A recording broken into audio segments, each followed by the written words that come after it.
Well, the city of fountains, it's only fitting that they've got the beautiful fountains out in the outfield in Kauffman Stadium, one of my favorite ballparks in Major League Baseball. We take a look at the roster moves made today by the White Sox. Chris Murphy, one of the guys out of the pen, he's been placed on the 15-day injured list, dealing with some left elbow issues. Tyler Schweitzer, who made his Major League debut yesterday, he's been sent down. Brandon Eisert, he's been called up. And Duncan Davitt has also been called up to help out the bullpen. Well, Will hopes he doesn't have to go to the bullpen all that often, or certainly not early in the game. As we've seen, the starters have to go a little bit deeper. If that happens, it will protect the bullpen, and this has been a tough place for the Sox to win and a tough team to beat. We take a look at the starting lineup for your Chicago White Sox. It is Chase Mydroth leading things off. Munetaka Murakami, obviously this will be his first career game against the Royals. Let's hope he changes the tide for the Sox. Vargas Montgomery, Benny's DHing. Dustin Harris gets another start in the outfield, this time in left. Caro Acuna and Peters in right. There's a look at Seth Lugo, who has been a very good pitcher, notably 2 years ago when he was second in Cy Young Award voting. This year, a couple of starts, 11 1/3. The ERA is wonderful. Probably the curveball might be his best pitch, but he throws 9 pitches. So the curveball, the four-seamer, the sinker, the cutter, the slider, the changeup, the sweeper, the slow curve, and the slurve, he's got them all. I'm going to ask you to do that again at some point. I enjoyed that. First pitch from Seth Lugo. We are underway in Kansas City, and it is in there for strike one. The outfield doesn't expect Chase to pull the ball. There's a gigantic gap in left center field. When you look up and down this roster and this lineup for the Chicago White Sox, a lot of guys still waiting to get their season going, haven't gotten hot just yet. But Chase Mydroth has certainly been a bright spot, leading things off, setting the table here for this White Sox offense. Well, I think that's going to continue, and he showed how heads up a baseball player he was in scoring a run from third base on a ball that caromed off the pitcher's glove. This is a grounder to the right side, as Mydroth is retired to start this ball game. We'll take a look at the defense and how they line up behind Lugo. It's Collins, Isbell, and Thomas in the outfield left to right, with Garcia, Witt Jr., Indy, and Pasquantino around the infield. Salvi Perez, the ancient Warner, has got the plate. Our weather is presented by Four Seasons Heating, Air Conditioning, Plumbing, and Electric. And we'll go back and show you that it's 76 degrees. The humidity at 45% and the wind 13% left field going toward.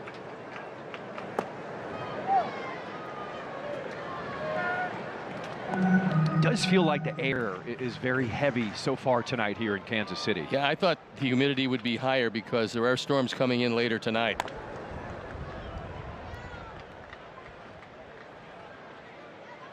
Marvin Hudson's got the plate, calls strikes 5% above major league average away to right-handers. That's a man after my own heart.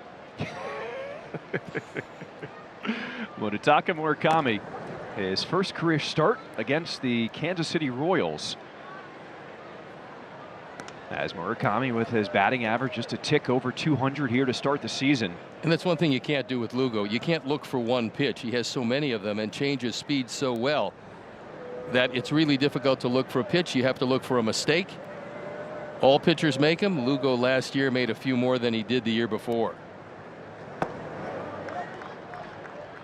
Well, you talked about the history of Lugo. 2024, just an incredible season, a career high 33 starts, runner-up in the AL Cy Young voting. Yeah, pretty amazing that at the time maybe a journeyman pitcher a bit resurrected his career and parlayed into a big contract. It is Murakami with a one-out walk. That Sox walk is presented by IDOT. Stop for pedestrians. It's not a game.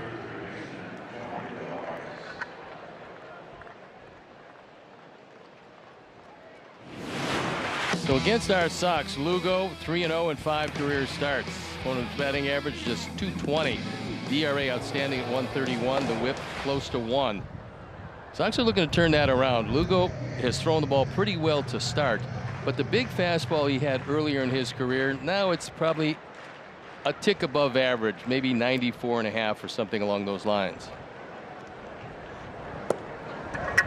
It's incredible that Lugo was a former 34th round pick in 2011, as we have a challenge.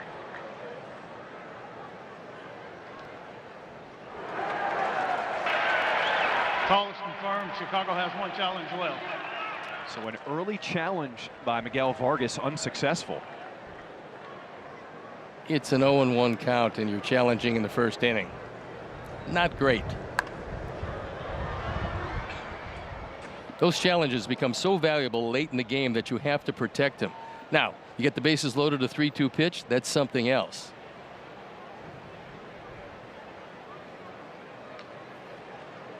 Vargas behind in the count here, 0-2. On the ground to short. This could be two. One at second, and the return throw from India offline. Miguel Vargas now has to scamper back to the bag. Well, Trip Gibson kind of lost track of maybe where he was, and Vargas collided with him looking for second base. It's kind of a good thing he collided with Trip Gibson. So they get the first out, and then this one thrown away. But as he turns, Gibson is right there. He'd have been dead to rights at second base. Pasquantino got to the ball pretty quickly. Meanwhile, on first base with a little collision early.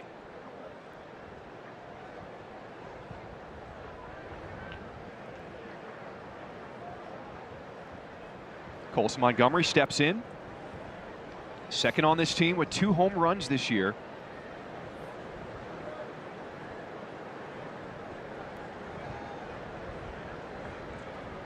Here's a look at Salvi Perez, one of the great catchers of this era.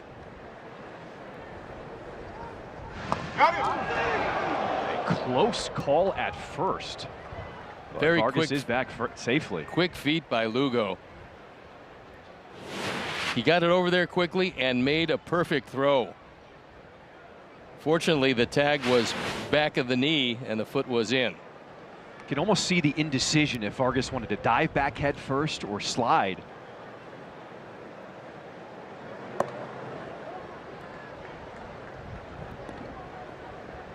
You know, Colson's been looking at all his at-bats and probably realizes if he can lay off the high fastball early in the count, pitchers will fall behind him.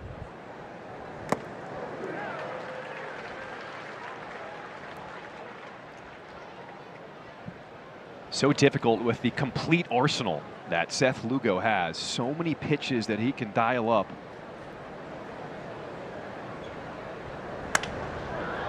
In the air to right field, it is Thomas moving to his left to make the catch and get out at his top of the first inning. Anthony Kay to the bump when we come back. Royals, and we look at the average exit velocity this season. This is a very top-heavy lineup. 1 through 4. This is one of the best lineups in Major League Baseball, but they have not got going just yet. Hopefully the White Sox can keep them down over the course of these 4 games. There's a look at Anthony Kay, who has to deal with Bobby Witt in the 2 spot. Couple of games, 9 innings, even 4 ERA. We'll take a look at what he's going to use tonight. That 4-seamer at 30%, backed up by the sweeper, the slider, the sinker, and the changeup, almost used interchangeably. Michael Garcia serves this one into left field. So a single for the Royals to start this bottom of the first inning.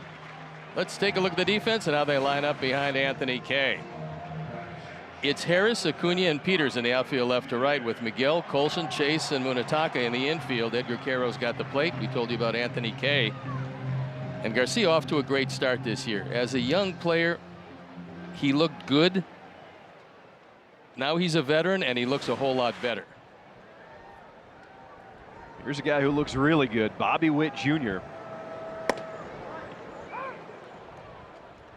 He's really the key to this offense. If he gets going, this offense will start scoring. But he hasn't hit a home run yet, and he is fully capable of hitting probably close to 30 of them.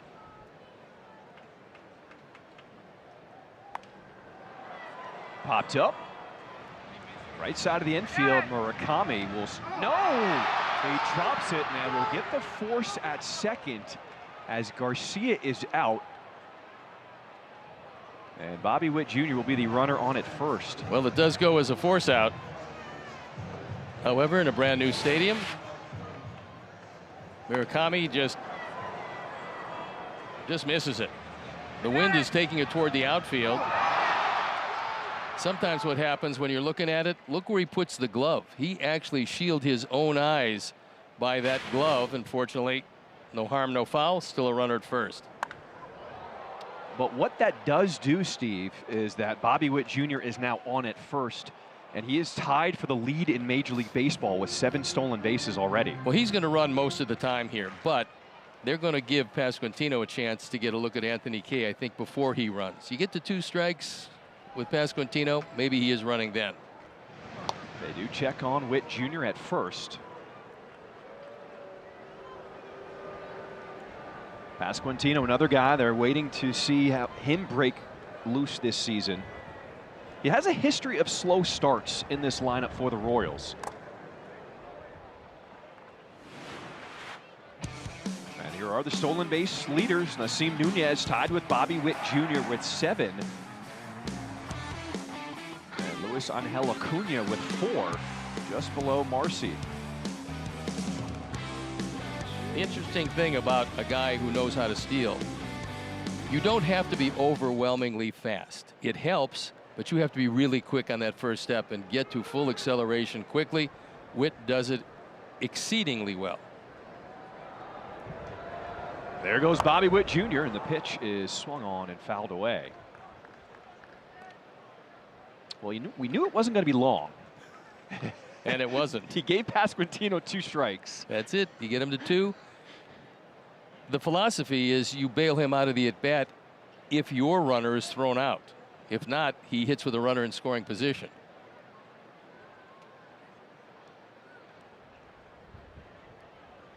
Here's the 0-2 off the slide step. And the first one missing to Pasquantino. The Pasquatch hitting just 200 this season. Just 1 extra base hit, a double to start the season. They are counting on his power in the middle of this lineup. Good place for a fastball here is right under his hands. Make sure he can't get extension. Extended the arms on this one. Will it stay fair? No, it hooks foul. Got around pretty quickly. He tried to jam him with that high fastball, but Pasquantino was a little too quick. Fortunately, he got out in front enough where it drifted. The difference on this is that Edgar doesn't want it inside. He wants it up and face high so he gets a good look at it and swings through it. Off the long foul ball, another check on Bobby Witt Jr. at first. So the second time that he has thrown over during this at bat to Pasquantino, which means you would think he would be off to the races. Look at that lead. He's just daring a throw.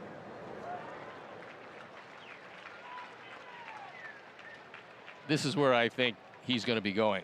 So the question for Anthony is, does he have a quick enough move to get him, or does he just make a pitch and don't worry about Witt whether he steals or not?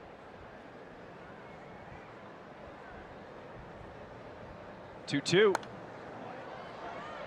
For Anthony, that was a slide step. That was good. He got rid of that ball quickly and gave Witt no chance. He's been looking at a high leg kick. He's been timing Kay, but that time he disrupted his timing with that slide step, which is a good plan. Watch the front foot.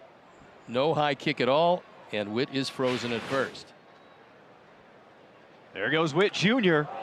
This pitch is drilled towards the pole and foul. Whew. He didn't hit that as hard as he usually hits it, but he did get out in front of it, fortunately, and it hooked in front of the pole. We've seen 2 dangerous swings already this at bat from Pasquantino.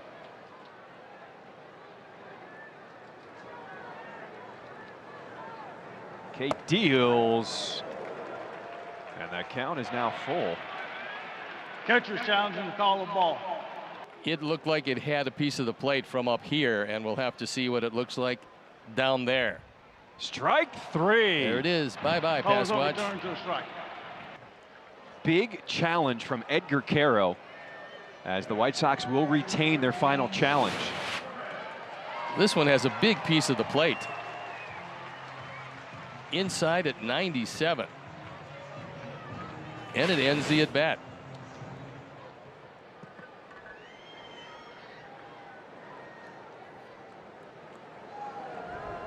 Salvador Perez steps in with 2 down. There goes Bobby Witt Jr. and no throw, no chance, as Witt Jr. a major league leading 8th stolen base. Bobby Witt had seen enough of the moves of Kay to be confident that he could get a really good jump. So good that there was no throw.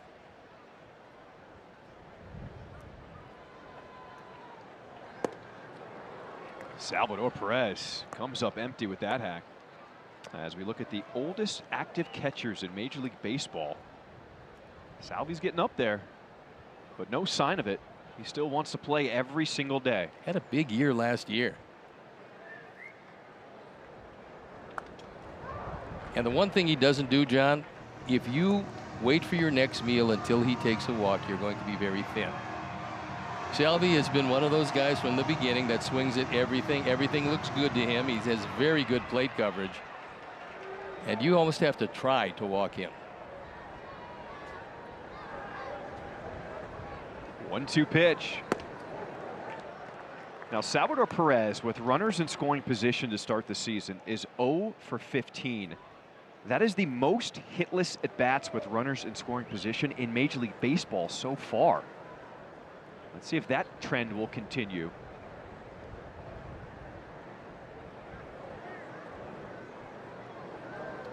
And Kay will step off. Salvy is one of the older guy around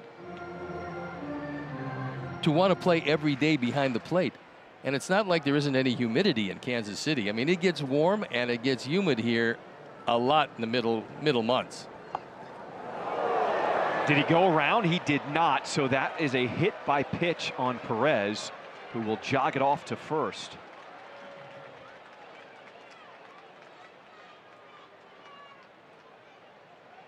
This one's still hurting Salvy, who's limping around a bit. That caught him right on the top of the foot, it looked like.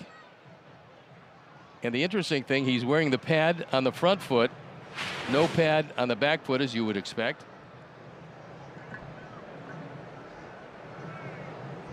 Looks like he's probably going to be okay, and we know it's not going to affect his running game. Couple early jabs. That is a sensitive area, though. That top of the foot area, you get hit by that.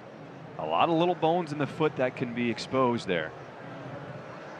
He's one of the toughest guys around. I mean, if he had his choice, if it was up to him, he'd catch them all. He wants to be behind the plate, and he wants to catch most of the time, but in order to save a lot of his body, they've been DHing him somewhat. So Perez will stay in the game. Runners on at first and second for Lane Thomas. They brought Thomas in to give him a little right-handed pop, although early in the season, there's not much of that.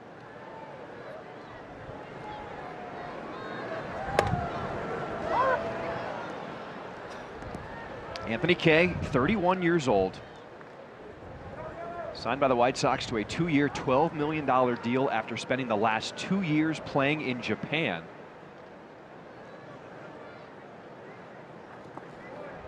He is looking for his first victory in Major League Baseball since June 24th, 2021. We certainly hope it comes sooner rather than later, and getting out of this first inning would be a big plus. Already with 20 pitches here in the first.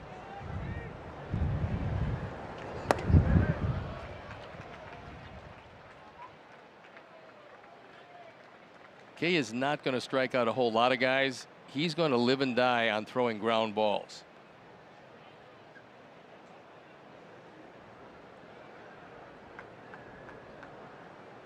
Two balls and a strike to count. Thomas did go around strike 2. Gotten a couple of swings and misses on face-high fastballs in that first inning, and when you throw a lot of sinkers, changing the eye level of a hitter is advantageous in any at-bat. 2 on with 2 outs. In the air to shallow left field. Harris will trot in. And Anthony Kay will get out of the early jam. Well, the Stars are out here in Kansas City as the White Sox tangle with the Royals for the first of a 4-game set, looking to end.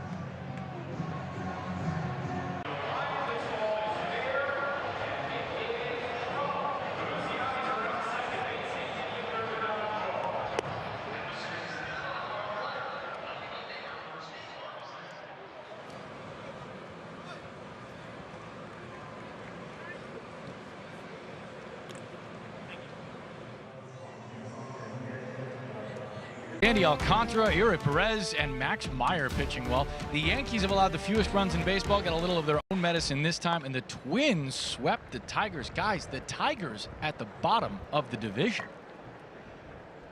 It seemed to be a very winnable division early on in the AL Central. No one's really taking a hold, or a lot of offenses sputtering out of the gate here in the Central. I think the Tigers are pretty surprising at 4-9. But that's still a good team with great pitching, and you would expect it would come around soon. We start this second inning scoreless. This half inning is brought to you by Wintrust. Andrew Benintendi leads things off for the Sox.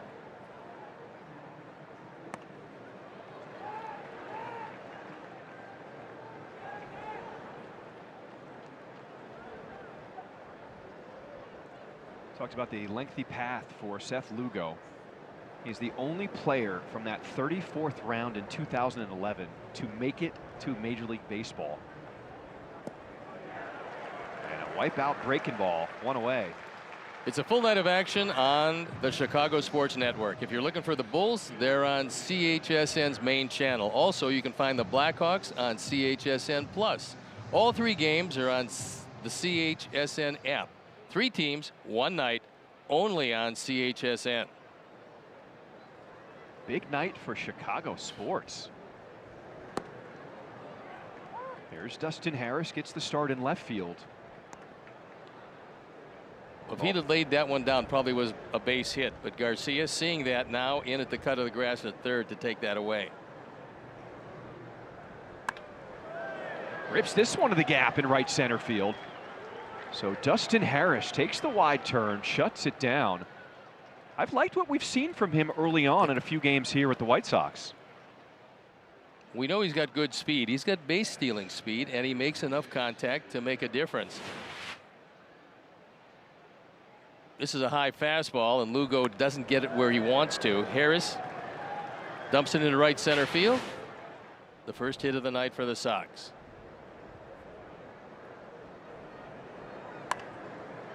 Edgar Quero, his first at bat tonight, comes from the left side, the switch hitting catcher for the White Sox. 148 batting average in his first 9 games.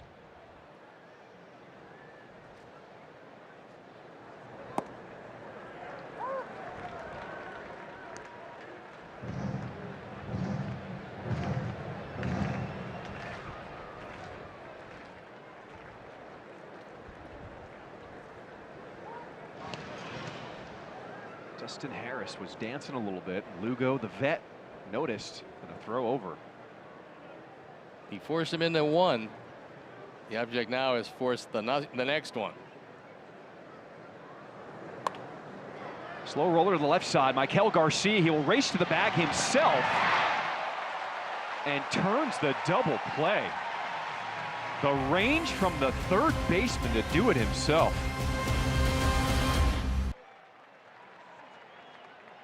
Duncan Davitt and Brandon Eisert are up for the White Sox. Chris Murphy and Tyler Schweitzer sent down and put on the injured list. Murphy with some elbow impingement issues that are going to keep him on the IL, for a little while here. Just wasn't bouncing back from his outings the way they'd like. We'll probably see Tyler Schweitzer a time or two before the season is over. Duncan Davitt is from here, guys, about 2.5 hours away. This is the ballpark he came to more than any other. This is basically a home game for him. We'll see if he gets into the ball game for his MLB debut. A lot of cool stuff we learned about Duncan Davitt in the clubhouse before the game. Didn't know much about him before, but he's quite the journalist. His parents own a local newspaper. We will talk more about it if we see him appear in this game here tonight.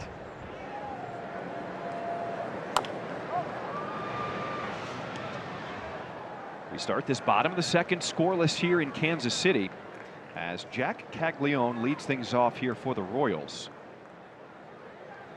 David said he might want to get into broadcasting. Okay. So I encouraged play-by-play as opposed to being an analyst. Oh, okay. I'm going to help him break down plays so he can maybe edge in there. There's a few on the team now who like broadcasting and journalism.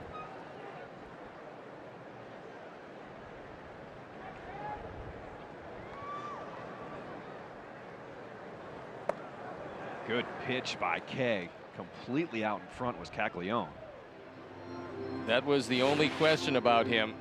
How much swing and miss will there be? And that was way off the plate.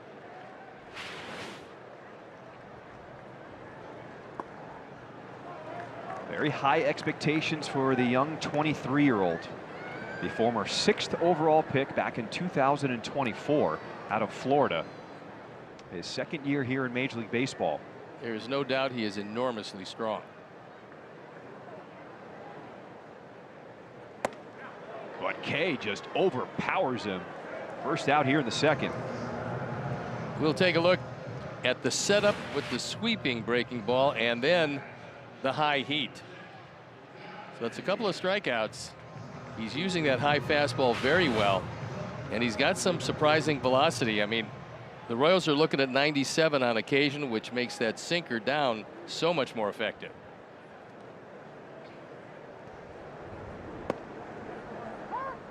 Last time we saw Anthony Kay was on Saturday. We had Grant Taylor used as the opener through one scoreless inning. Then Kay, he allowed 2 runs and 4 1/3. What have you thought of his stuff here early on in the season here for the White Sox? I think it's good enough to win in the major leagues, and I think he certainly believes that, and he's up for the challenge. So hopefully he keeps getting ahead of hitters. Again, he's gonna throw a lot of ground balls. That's going to be his strong suit. For the Royals, they brought over India at first to play second base, then realized maybe not his best position, so they moved him around in the outfield. Now he's back at second base. We saw the adventure last year that was Jonathan India roaming the outfield, and we knew it was only a matter of time before we saw him back in the infield. Yeah, it's not an easy transition. If you're an infielder lifetime and now they say, go play in the outfield, it's difficult. Matt Quatrero knows he's got to get some production out of India, and he believes the best place for him is second. We talked with Matt Quatrero also before the game. Just a really nice person here as the manager for the Royals. You can tell though there's no panic early on for the Royals, even though their offense not producing the way they would like it to. That is off the plate. Ball 4 to India. Well, Rate is a proud partner of the 2026 White Sox. The Rate app gives Chicago fans an all-in-one wellness app with tools to build financial strength and guidance for fitness and stress management. Feel better, live better, play better. Collins will make some contact. That's what he does. Not overwhelming power, but pretty good contact from both sides.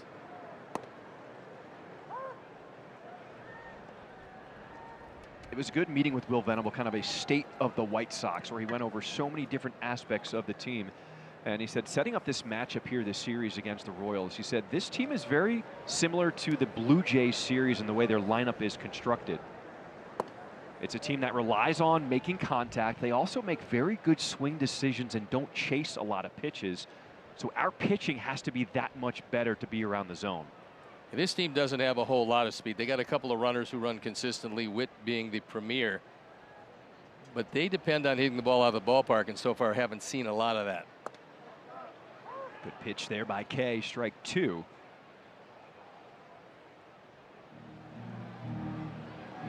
Been a lot of stress put on the bullpen for the White Sox in this early part of the season. And the White Sox desperately need some length from starters to reset the bullpen.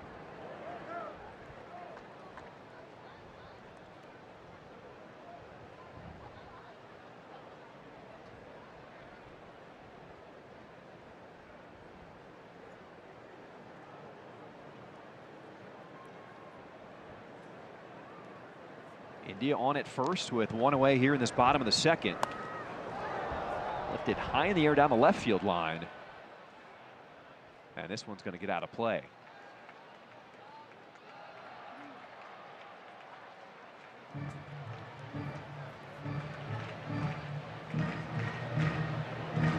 It was reported that Anthony Kay had offers to make more money and stay in Japan, decided to come back to States and play here for the White Sox. Puts this one out to center field. It is Acuna moving to his right for out number 2 here in the second. Well, to placate some of your hitters, I don't know if they called a balk or exactly what happened. I would assume it looks like Tripp Gibson might have called anything that made that pitch null and void. So India will now end up at second, and that last pitch did not count. So Isaac Collins back in the box.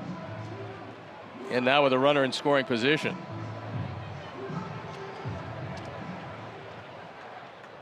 And it was Tripp Gibson who called the balk. Collins gets another life.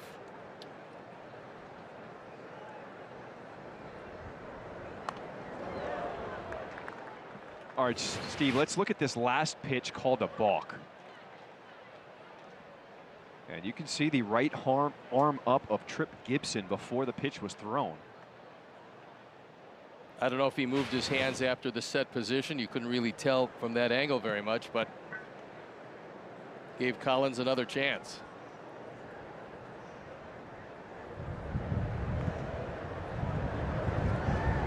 Two. This one popped up just out of the infield to the right side, as Maidroth will make the catch. Now there's officially 2 outs here in the second. I think.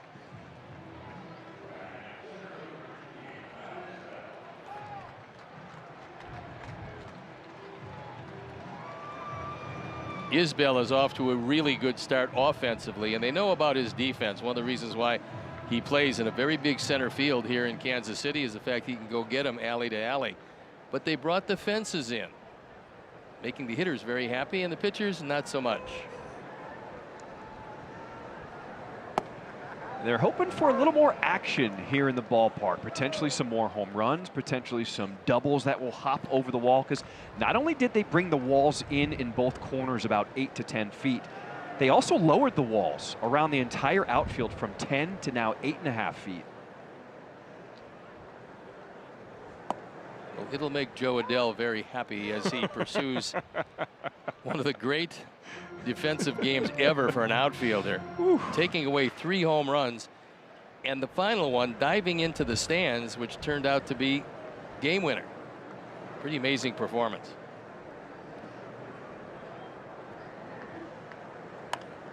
And that was the thought, right? When you lower it 1.5 feet, you're no longer dunking on an NBA rim. It's a little lower, and you've got a chance to take some away at the wall. Well, it makes for highlight reel plays, where before there was no chance, couldn't get up that high. Now you can.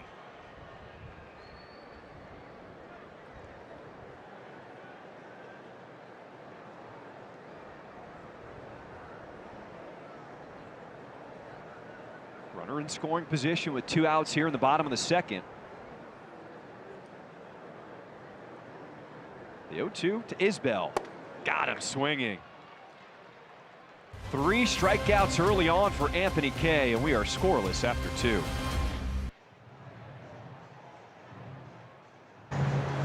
Early innings have been the time to shine for the White Sox offense. Top 3 in just about every category here. 4th in on base. 2 ways to go about making an early lead work for you. 1, lock it down with your pitching. The other, build on the lead. The only thing better than an early lead, guys, a late lead. That's been elusive for both these teams so far to start the year.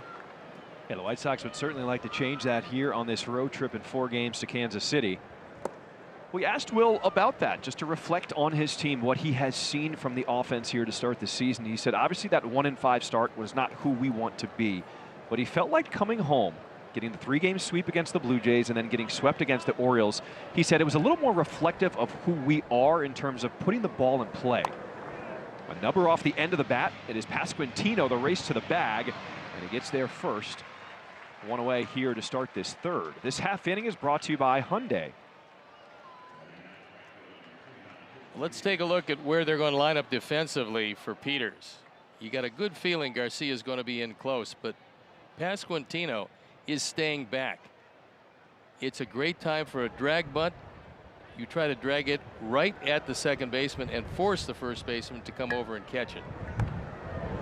Oh, did that an awkward bunt as Peters did not get out of the box. And he is retired. We saw his light flashing before his eyes because that ball looked like it had a good chance to hit him. So the idea is good. He thought the ball was fouled off, and it turned out it was not.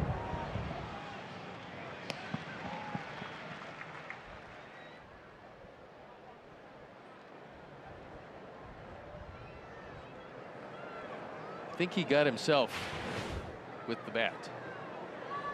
I said it was awkward. Just couldn't tell what quite happened as he was getting out of the box there.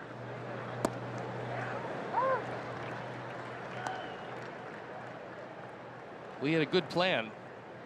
Execution, not the best. But a good idea as he saw Pasquantino. What's the line you always say? When you come to the ballpark, you never know what you're going to see. No, you come to the ballpark with a chance to see something that you've never seen before. I haven't seen too many of those. Nope. Not yet, but it's early in the season. And my career. True.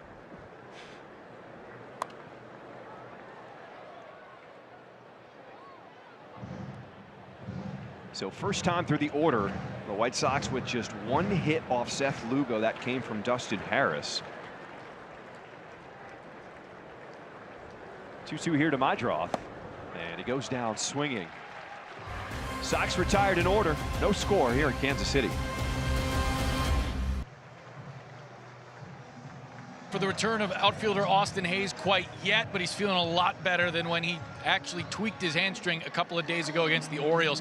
Woke up the next day feeling just about the same, which for hamstrings is a step in the right direction. Hayes had actually heard from other players that if you can shift your weight off the injured one while hurt and move that weight over to the good one, you can save yourself a larger issue later on. He was able to do that. Feels like that actually helped him down the line. Hopefully 2 to 4 weeks, something like that, for Hayes to get back. He was starting to feel quite a bit at the plate. Connor, it was amazing to hear him describe that, how he had heard from other players. He said, you know, when guys are running at top speed, it's a situation where they may not be able to pull up right away. So that extra 1-2 step after you initially feel something, that can cause further damage. He said, I felt it initially and just started hopping to take the pressure off the leg. And he said, when we got the MRI results recently, I feel blessed because it is not as bad as we feel like it could have been. No, I think it stayed a grade 1 strain, which means you can come back and not really worry about re-injuring it once you're entirely healthy. Liner to center. It is Acuna backpedaling, and he will make the grab to retire Michael Garcia. It is time for our lines to watch, presented by Circa Sports. Sports betting the way it should be. We check out the odds for AL MVP entering play tonight. All right, we know about that guy in the Bronx, Aaron Judge. Do we think Bobby Witt Jr. could be a potential play? If it happens, it'll happen because not only is Witt excellent, but the team is doing well. Because part of this usually is, do you help your team win? And you know, the Yankees are probably going to be there in contention. Question is, will the Royals? Houston off to a hot start, and Alvarez is a masher. I know you like long shots. Maybe Gunnar Henderson. Does he get himself in the mix? A couple home runs in the series against the White Sox. I was going to say, the way he looked in the last series, you would think that a guy who can do everything, steal bases, play really solid defense, and now showing some fairly substantial power, he's got a chance.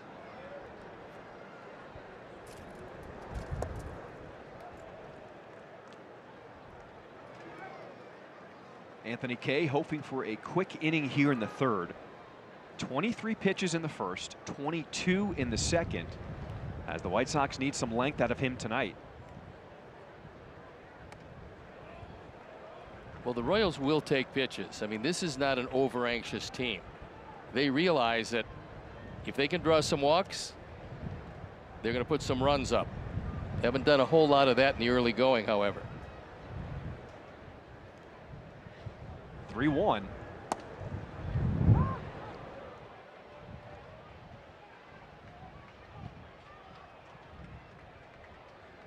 Bobby Witt Jr. has a 20-game hit streak against the White Sox. Down the left field line and off the wall. Harris will play it and get it back in as Bobby Witt Jr., his second double of the season, make that a 21-game hit streak in his career against the White Sox. The scary part is he's just starting to consistently make solid contact, and this is a fastball. It's down the middle. If Witt gets any elevation on this, it was hit hard enough to go well out of the ballpark. Fortunately, he's held to a double. The scary Vinny Pasquantino steps in. Steve, that ball was absolutely ripped off the bat of Bobby Witt Jr. 113 miles per hour. The only thing it lacked was getting it up a little bit higher.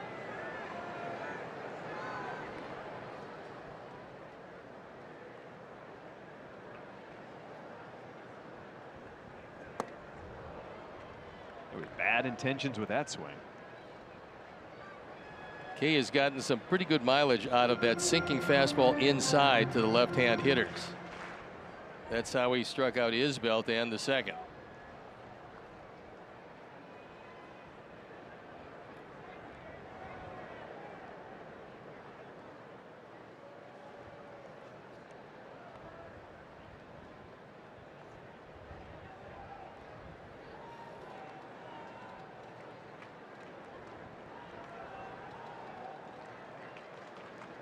Oh, 2.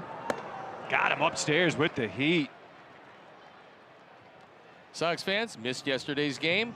With the Chicago Sports Network app, you can watch full game replays on demand anytime, anywhere. Start your 7-day free trial today at subscribe.chsn.com. Chicago Sports Network, full stream ahead. Part of the reason why this Royals offense is struggling right now. They struck out 14 times in each of the last 2 games. That was to close out that series against Cleveland. Perez will pop this one up to the right side. Murakami will squeeze this and end the 3rd inning. When we come back, the Japanese sensation Munetaka Murakami leads it off for the Sox.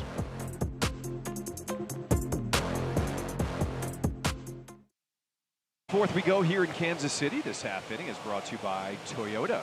With Connor McKnight on the field, Steve Stone, I'm John Schriffen. Thanks for spending some time with us here on this Thursday night as Munetaka Murakami leads things off here for the White Sox. Looking to get this offense going as Seth Lugo has been in command early on.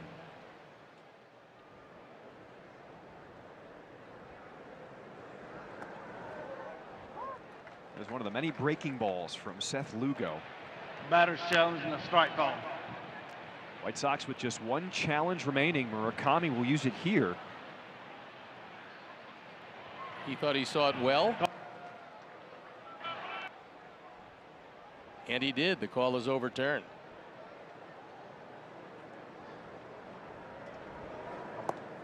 That is something that has really stood out about Murakami, his eye and his patience at the plate.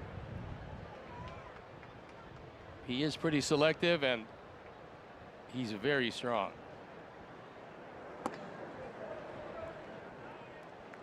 Does he get the green light here 3-0? I think most every time he gets the green light. If he gets something to his liking, you might as well go after it.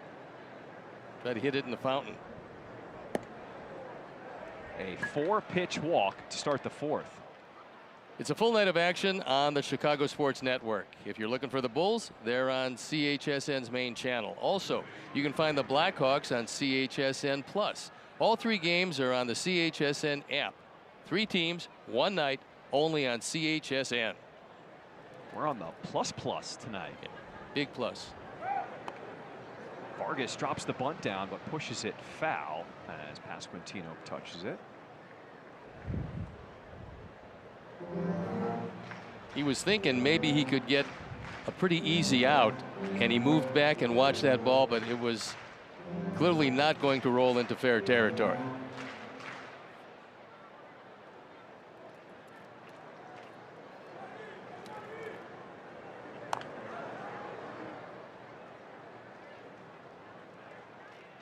Join us for $5 Tuesdays on April 14th. All fans will enjoy a specially priced $5 concession menu. It includes Miller Lite draft beers. You got Garrett Popcorn Stadium Buttery, Vienna Beef hot dogs or Polish sausages, Beggar's Pizza Slices, nachos, and select Coca-Cola products. To purchase tickets, visit whitesox.com/Tuesdays. Vargas lifts this one in the air to center field. And the first out here in the 4th inning. Lugo is really changing speeds well. That time he had Miguel out a little in front of that. Slow breaking ball and a harmless fly to center. Even though he's 36 years old, he is getting better and better with age. That's why the Royals locked him down and gave him an extension last July. This one hit hard into right field, and it's going to go all the way to the wall. Colson Montgomery racing around the bases as Murakami's waved in. The throw to the plate, not there. It is safe. And the White Sox take a 1-0 lead here in the 4th.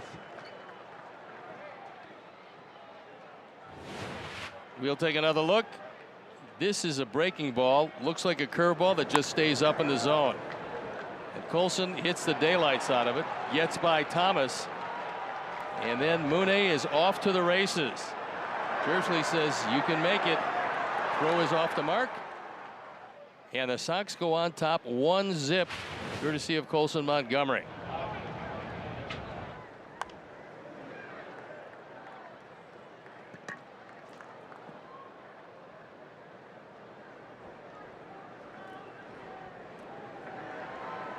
Andrew Benintendi trying to increase this lead.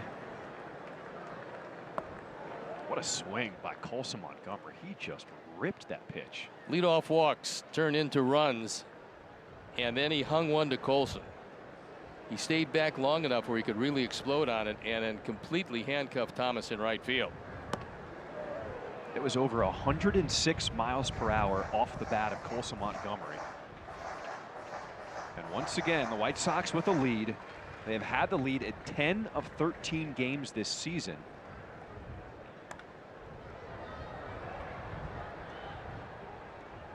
Now you can say the offense should be adding on more runs late. You could also say the bullpen should be able to hold the lead. Either way, I think a little of both would be really nice. Don't be afraid to add on, and got to get some people out of the pen. There's some good arms down there, and now they just got to get people out.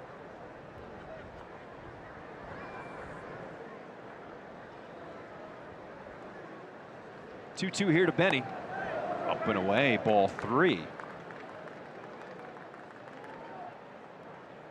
You notice it seems like Benintendi's getting more locked in, getting his timing right at the plate. I don't think he saw Lugo very well the first time up, but now it's getting a little darker, and now the hitters are starting to see the ball better. Goes down swinging, and there's 2 away in the 4th inning. Second time Benny's gone down for strike 3, both swinging, and that one in a good spot, but he took something off it, and he had Benintendi out front.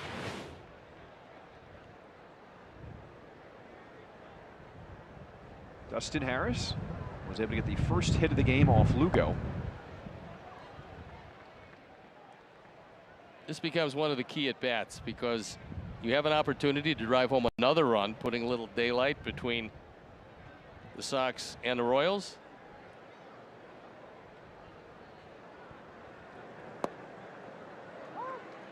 We also know that Everson Pereira is starting to get closer to coming back from his ankle injury. So Dustin Harris wants to make the most of this playing time and an opportunity here with the White Sox.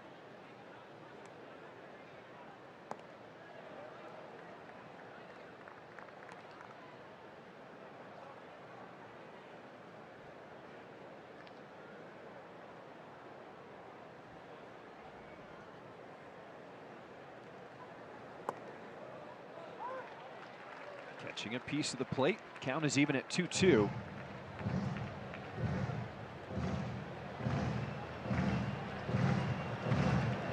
Harris, 26 years old, from Tampa, Florida.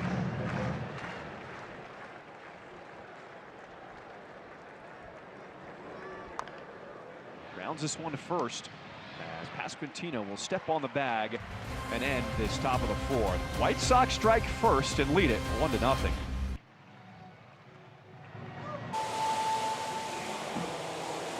Bottom of the fourth here in Kansas City. The White Sox with a 1-0 lead. This half inning is brought to you by Davis Law. One of the things that makes Kauffman Stadium so identifiable, the stadium, the fountains throughout the outfield here across this stadium. Interestingly enough, City Hall back in 1991 here in Kansas City adopted the nickname the City of Fountains. There's over 200 fountains here across Kansas City. I did not realize that. Well, there's one of them. This happens to be one of the longer fountains around.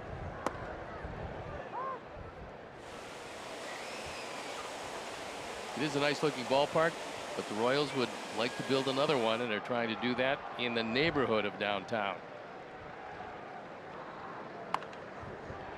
That is hit right at Vargas. Sox fans head down to the ballpark on Saturday, April 25th, as the White Sox take on the Washington Nationals at 3 o'clock. 15,000 fans 21 years and older will receive a 90s City Connect jacket presented by Miller Lite.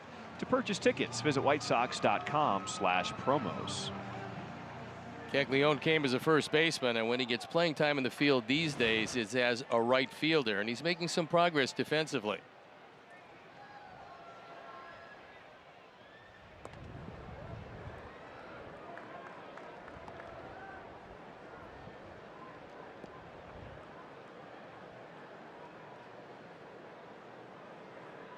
Caglione 0 for 1 to start this ball game. As Anthony Kay already with 4 strikeouts here against the Kansas City Royals. And he's doing it different ways. I mean, he's throwing it down and into a lot of the lefties. He's used some high fastballs away to some of the righties. So far, pretty good start to this game.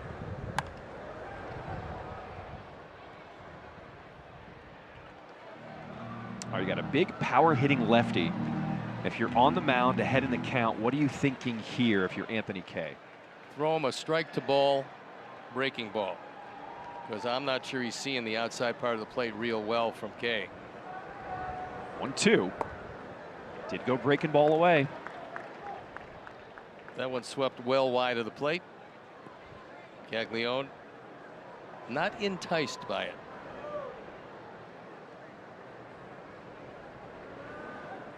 One out here in this bottom of the fourth inning. That one a little more enticing. 5th strikeout for Anthony Kay. He wanted to get him with the slider, and the second was devastating. This one just explodes down and away. It stayed a strike ever so short before it moved away and well out of the zone. Take us into the mind of the pitcher, because you were able to break that down. What were you seeing that you said breaking ball away would get the strikeout? You have to remember what he did the first time up in the second, and he also lost command of the outside corner. He saw something there, went after it, and then the ball disappeared. If it worked the first time, it'll probably work again, especially with a young hitter. Fly ball to right field as Peters waits on it. A nice 1-2-3 inning for Anthony Kay, as the Sox a 1-0 lead after 4. Well, things haven't been going well in Kansas City. Sox have lost 14 in a row. Is tonight the night it all turns around?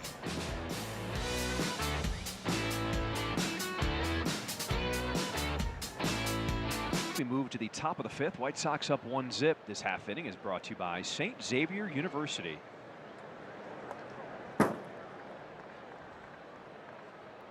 Seven, 8, 9 in the White Sox order due up, with Edgar Caro starting things off.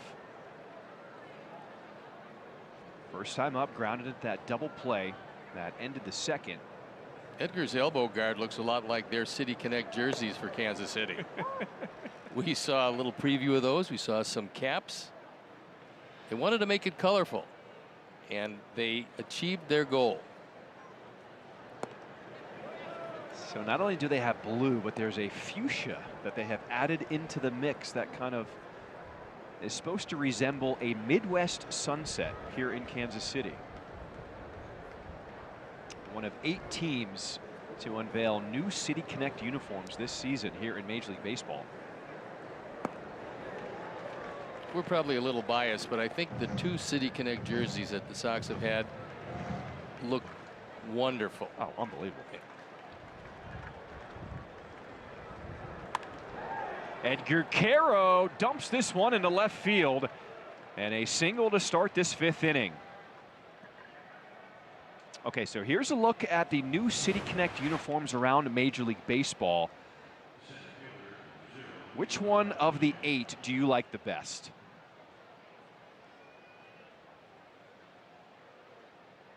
Okay. Well, I'm looking at B more and thinking not so much.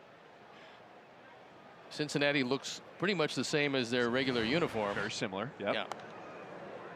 I kind of like Atlanta. Atlanta's not bad. Yeah. I don't mind the new Kansas City ones either.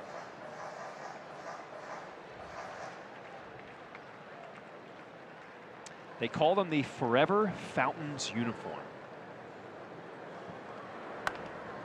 Hit hard on the ground, but this could be 2. Bobby Witt starts it off, and a double play turn here in the 5th. Welcome back inside the booth alongside Steve Stone, John Schriffen. All right, the White Sox are trying to end this 14-game losing streak. Another low-scoring affair, just 1-0 here in the 5th. Well, they're facing a pretty good pitcher in Seth Lugo, who's had decent stuff tonight. And so far, Sox have the lead. That's not new. Now we'll see if they can hold it the rest of the way. But the best way to do that is add on runs, and they're looking for those. All right, that is what we were hoping for. 2 outs in this 5th inning. As Tristan Peters steps in, bottom of the order.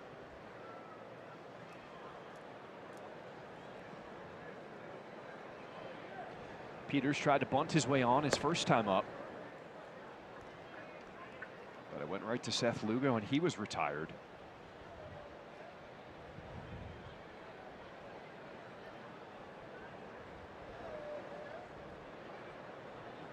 You know, something Tristan Peters told me, he said, even if he doesn't put down a bunt every time, when you survey the D and you see the third baseman creeping in, they now know, and that creates holes where you can now slash it past drawn-in infielders. And usually right around home plate, it's a little firmer, and sometimes you hit a ground ball right into the ground, it can bounce over the head of a drawn-in third baseman. So there's no disadvantage to forcing him to play in. And the question will be how many times he can drag it, because almost without exception, the first baseman is still playing back. In this case, Pasquantino almost on or close enough to the outfield grass. He's way back. 2-2. Did not pull the trigger. Good eye at the plate, and it's now full.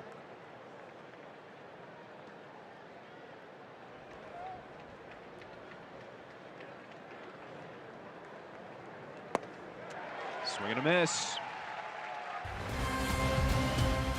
It is a pitching duel. White Sox up 1-0. StatCast 3D is powered by Google Cloud. We take a look at the 5 strikeouts for the White Sox starter, Anthony Kay. And no pattern at all. The four-seamer with 2, the sinker with 2, but all different locations, and he's moving it around well. 1 pitch, a pop-up to Chase Mydroth as Isaac Collins is retired. We like the trend in the pitches thrown per inning as we take a look at the 5 strikeouts tonight. His career high is 8. That was all the way back in his big league debut 2019. He's got good enough stuff to break that tonight if he can hang around a lot longer, and certainly Zach Bove wants him to go as deep as he can into this game before going to the pen. This half inning is brought to you by Prevagen. Anthony Kay, he has only given up 2 hits tonight, and he has retired the last 6 he has faced in this Kansas City lineup.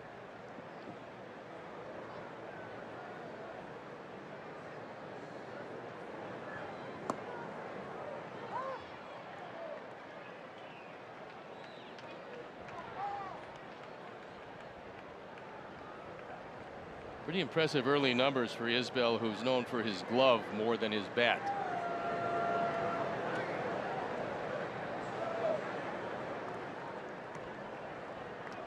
That was the proverbial just shake it off as Kay turned his back, walked around the mound, and wiped it from his memory. Yeah, I believe he wanted to make that a little more competitive, but he spiked it.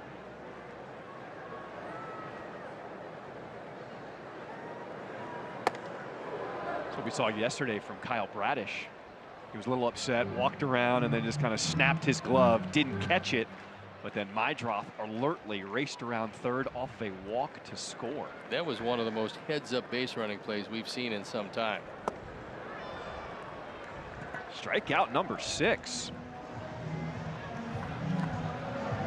Follow our Sox at chicagosportsnet.com, presented by Nationwide Insurance Agent Jeff Vukovich. Get to enjoy knowing the Vuk as much as you do the jingle at jeffvuk.com, because Nationwide is on your side. You know, the best part of that play that was shown on all the highlight reels across the country last night? The celebration with Mydroth just wagging his tongue in the dugout. But that is situational awareness, which is what Will and his staff were preaching this spring. You talk about the game being won or lost 90 feet at a time. When you take 90 feet, you're usually in pretty good shape. When you give it up, especially in a close game, that's not a recipe for winning too many. Well, how about what Will told us in his office today? Because he has friends on all teams around Major League Baseball. And after the series with the Orioles, had a conversation with a couple of guys on the staff. And the Orioles actually told him, they said, we were really impressed with your team, how you will do anything to get an extra 90 feet. No, I think Will was gratified by that message by the opposition, a team that just swept you, but they were saying that it looked better. You were doing the little things, and that's exactly what they talked about all spring. It has looked very good at times, not so good at others, but they're making progress. Time now for a message from Ankin Law. Hey, Howard, I got hurt at work in the warehouse, and my boss doesn't believe me. Ankin Law has over 100 attorneys and staff ready to work for you. If you've been hurt on the job, in a car accident, or suffered a medical mistake, call 312-6-million. Something that Anthony didn't want to do is walk Garcia ahead of Witt.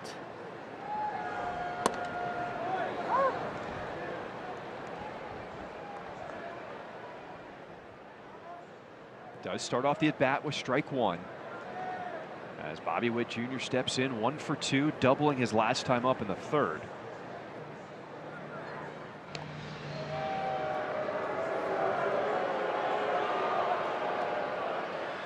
Maikel Garcia has a lot of attention now from Anthony Kay. He went to a slide step on that first pitch, now throws over.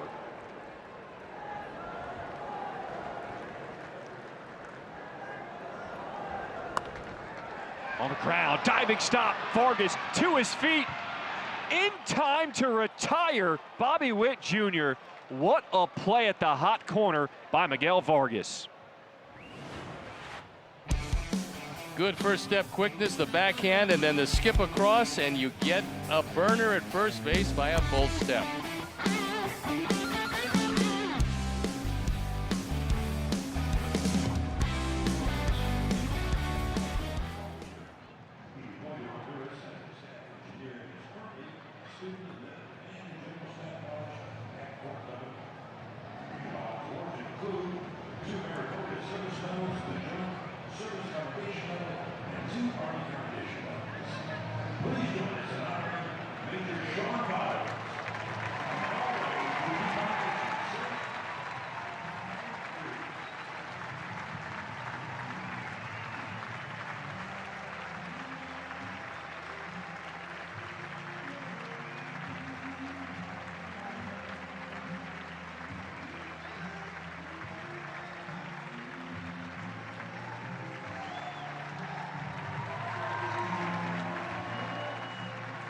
Landing spot, when one is a right-hander and the other's a lefty, usually isn't in the same spot.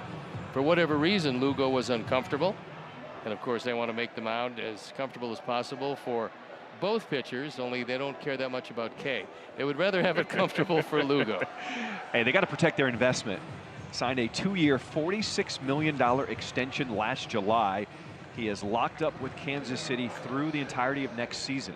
He had a finger problem, and it was the middle finger for trying to get a whole lot of extra spin on his curveball. That plagued him last year. He had some lower back issues late in the season. It wasn't the kind of year you want to have when you get that big contract. And some of it, John, had to be psychological. I mean, you want to prove that you're worth that contract each and every time out. He was still able to make 26 starts, which is tied for the second most in his career. Well, he's got good enough stuff, and he's around the plate a lot. So even though he doesn't have an overwhelming fastball, he changes speed so much on a number of different pitches that it's real hard to know what's coming. This one is spanked in a left as Chase Mydroth, a good start to this 6th inning for the White Sox. Tonight's game is brought to you by Marquette Bank. Marquette Bank is Chicagoland's trusted neighborhood bank and home lender. Level up your banking with Marquette Bank at emarquettebank.com. Marquette Bank, love where you bank.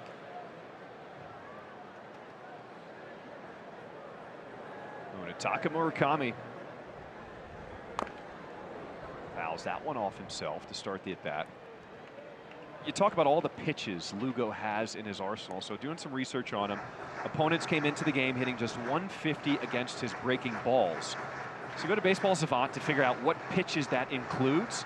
There's 9 different breaking balls that he has thrown already. I mean, it's look, he's a veteran pitcher without an overwhelming fastball. You've got to dazzle him with your footwork sometimes. Sometimes you go out there and either your slider's not working, you lean on a curveball with different speeds. Sometimes the curveball isn't working, you work on the cutter and the slider. So it depends. He's got enough pitches where if 2 or 3 pitches aren't working, you got 6 others. It's refreshing to watch a pitcher like Lugo in this era where everyone's trying to throw as hard as possible. He is a throwback pitcher who really outthinks to get you out. We used to have a little bit better fastball, but he wasn't as good a pitcher as he is right now with a fastball that is right around major league average. 1-1.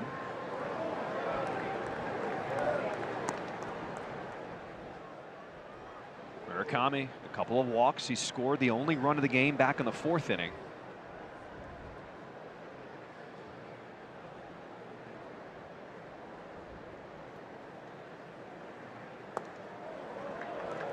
It's the other thing we've seen from Murakami.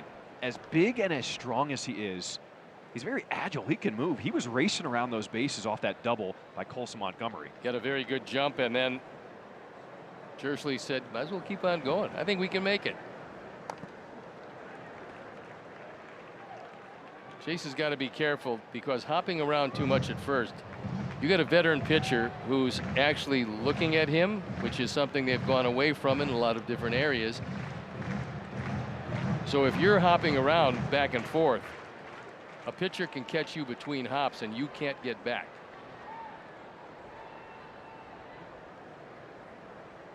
Three-2 pitch. Hit hard. What a snag by Bobby Witt Jr. That is one of the best double plays you will see all season long.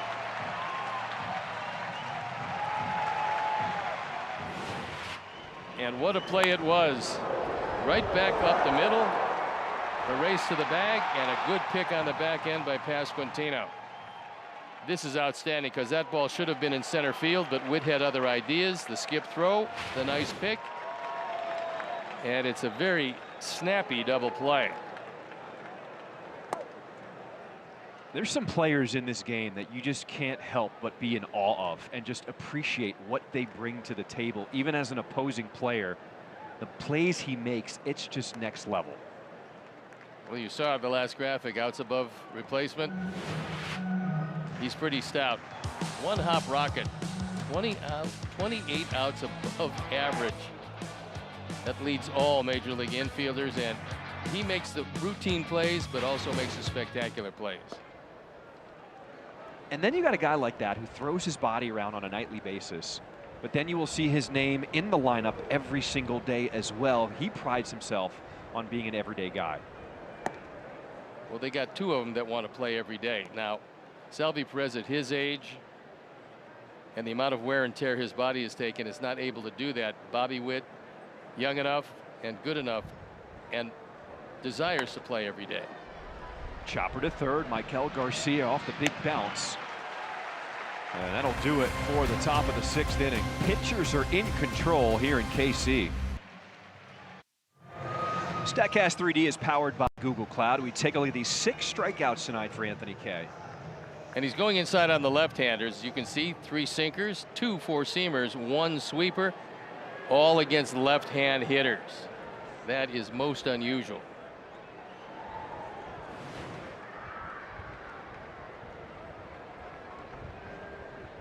He has only given up 2 hits tonight over the course of 5 innings.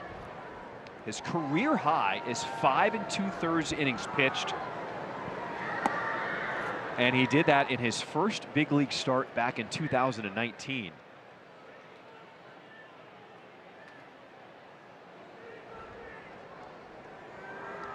Sox pen has been up and going. Just in case, but Case still has very good stuff.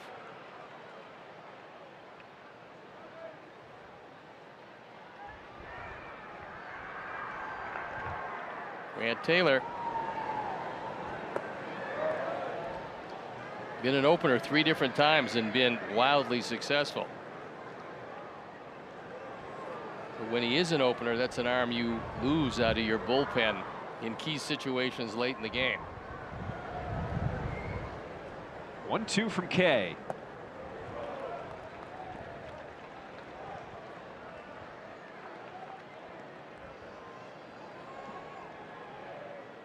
You love that trend. First 2 innings, a lot of pitches, but then really got it under control starting in the 3rd. He started to pretty much hit with everything, and he's been ahead of most of these Royal hitters.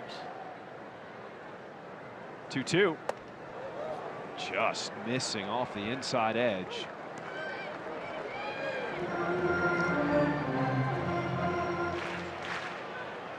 Three, 4, 5 to the plate for the Royals here in this bottom of the 6th inning. Hit hard. Murakami stays down on it, keeps it himself, and there's 1 out. Take advantage of one of our best offers this season. Get 1 ticket and 2 beers to select games starting at $24 with Miller Lite Baseball and Brews. Now you must be 21 and over with a valid ID. To purchase tickets, visit whitesox.com/brews.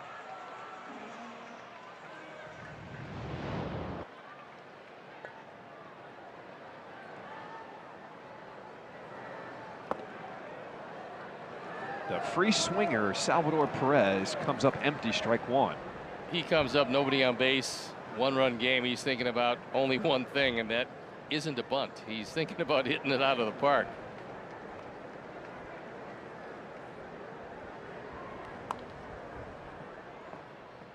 Are you ready for your winning moment? Find it at Wind Creek Chicago Southland, where the action never stops. Play the hottest table games, enjoy the newest slots, and celebrate big jackpots. At Wind Creek, there's a win waiting for you around every corner.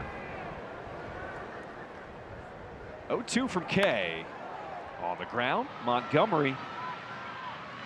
Easy toss across the diamond, and there's 2 away.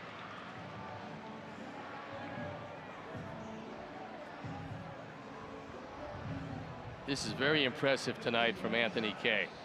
He's been in command after that first inning where he was kind of easing himself into the game. He gave up a leadoff hit to Garcia. Wound up getting out of the inning on a fly ball. He hit Perez, but he got out, and since then he's been coasting right along, only giving him just that 1 hit, that double that went off the wall by Bobby Witt Jr.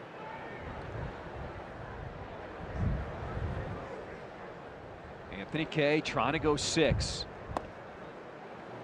as he is flirting with a new career high in terms of pitches thrown. His previous career high is 96 in a ball game.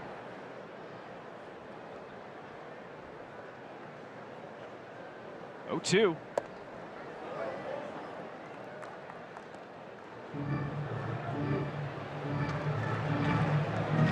You know he wants to get out of this sixth. Badly. 1 ball, 2 strikes to count. And dumped into left field. That's just the 3rd hit of the game, a single for Lane Thomas.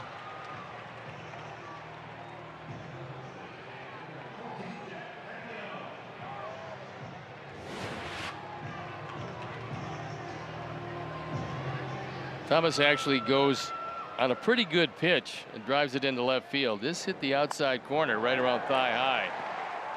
Keeps the inning alive for Caglione.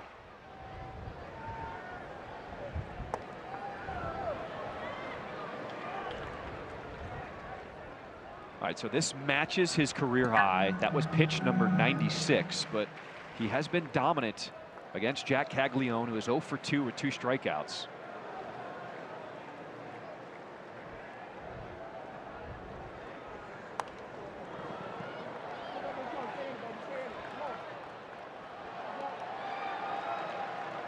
How about that stat? Striking out 6 of the 7 lefties he faced in the lineup. And he's not only doing it with that sweeper, what he's doing is getting inside on them. And he gets far enough inside where they're swinging over the top consistently.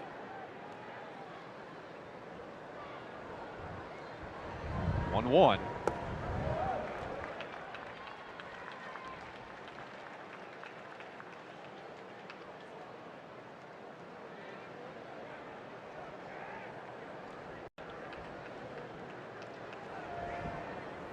Thomas on at first with 2 outs here in the bottom of the 6th inning. A good stop by Edgar Caro as Thomas stays put.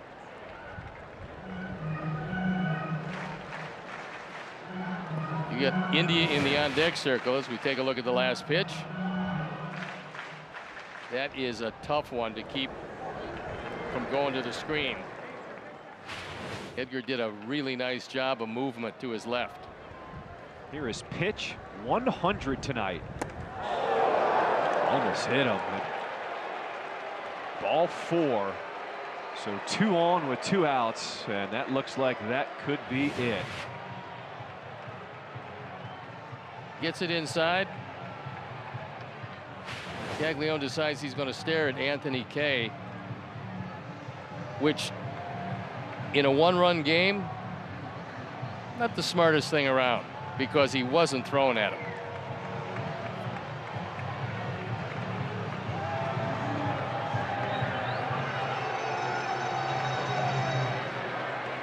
What a night it was for Anthony Kay. He came out with pretty good stuff, and the stuff got better as he moved along. He was threading the needle on the inside corner to the left-handers. He only gave up 3 hits. The stuff was crisp. He was moving it up, down, in, out with a crackling slider away from Caglione. He leaves 2 on with 2 outs, and Grant Taylor on for the 6th time. ERA of 1.80. He's facing Jonathan India.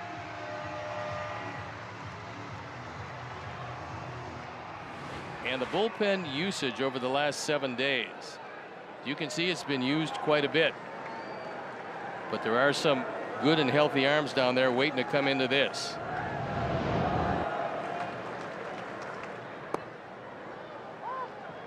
Grant Taylor has been one of the better arms for the White Sox so far this season, but we actually haven't seen him out of the bullpen recently. He's been the opener the last few times. Last time he came out of the bullpen was March 29th.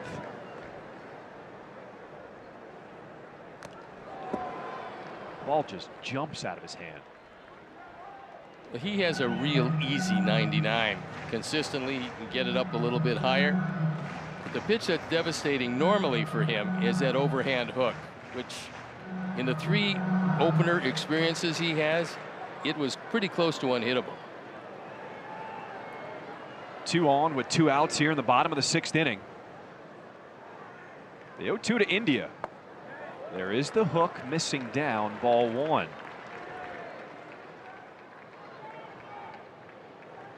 You almost, if you're a hitter, just hope he misses with that, because you got no shot. It's a late breaking, outstanding curve. Back to the heater. Gets a fly ball into left field as Harris backs up to make the catch and get out of the jam. A nice outing for Anthony Kay as the Sox lead it after 6.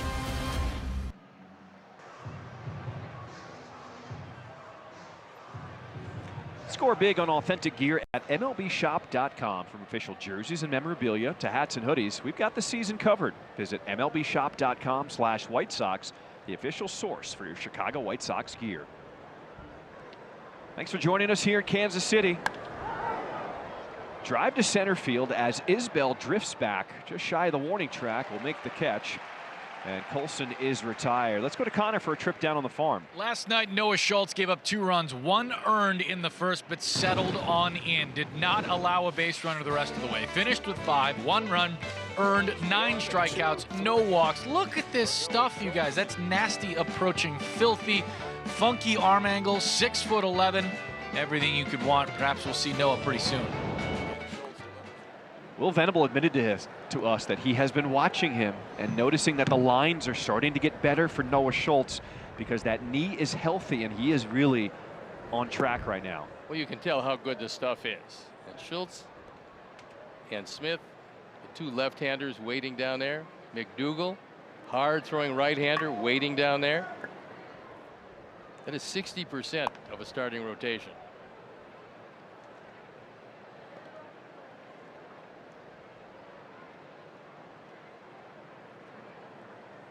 One out for Andrew Benintendi, who has gone down swinging twice tonight. Now he should get a good pitch to hit because he hasn't been seeing Lugo very well.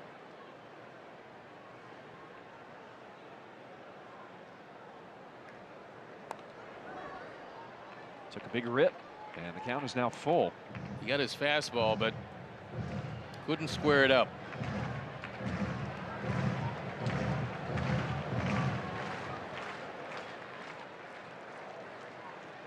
Lugo continues his trend in dominance over the White Sox in 5 career starts coming into the night, 3-1 with an ERA just over 1.3.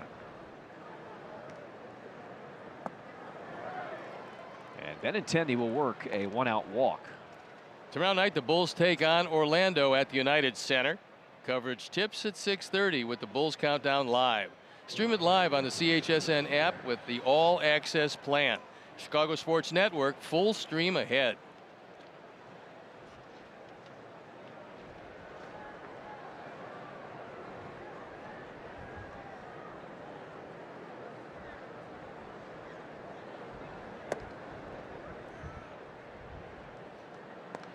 Dustin Harris recorded his first hit in a White Sox uniform yesterday against Baltimore. Also had a career high 2 stolen bases as they check on Benny over at first.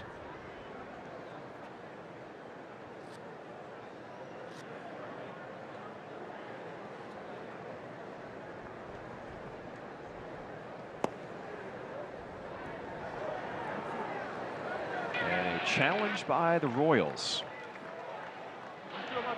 Huh? Good. Salvi said right away, let's take a look at that one. Did get a piece. So the call is overturned. The count is now 1-1.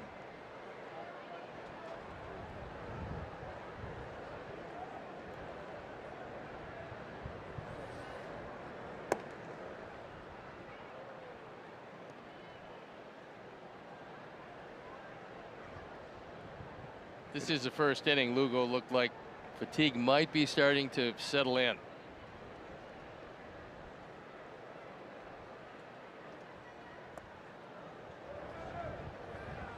Kansas City pen up and going.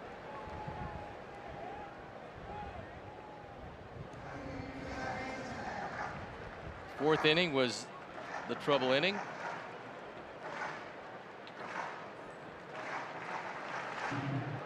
John Schreiber getting ready in the pen. 3-1. Missing outside. Back-to-back walks here in the 7th inning.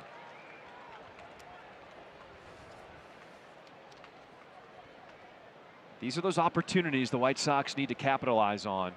Adding on runs late in a ball game with a 1-0 lead. And that's going to be it. Lugo is going to leave. He'll leave 2 on. He'll also leave trailing. Sox have a golden opportunity to add on to that lead. So as Lugo leaves, we're going to step out. And we'll be back looking for runs.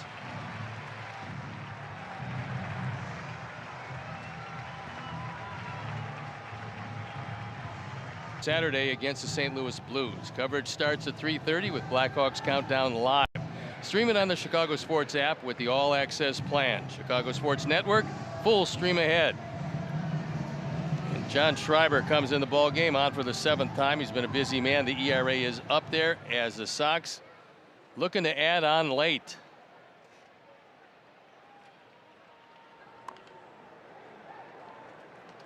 Edgar Carroll fouls off the first one with runners on at first and second, 1 out in the 7th inning. Big hole on the left side with Witt playing up the middle.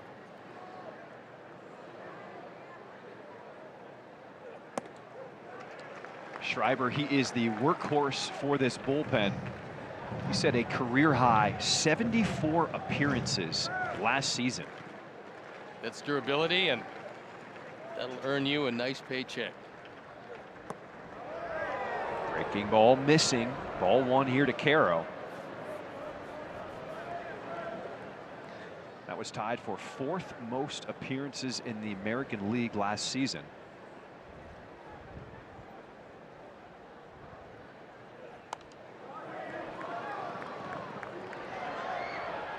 Schreiber was trying to go upstairs. Not an easy thing for a very much low 3/4, almost a sidearm delivery to a left-hand hitter. It's not easy to get inside, and it's not easy to throw things face high.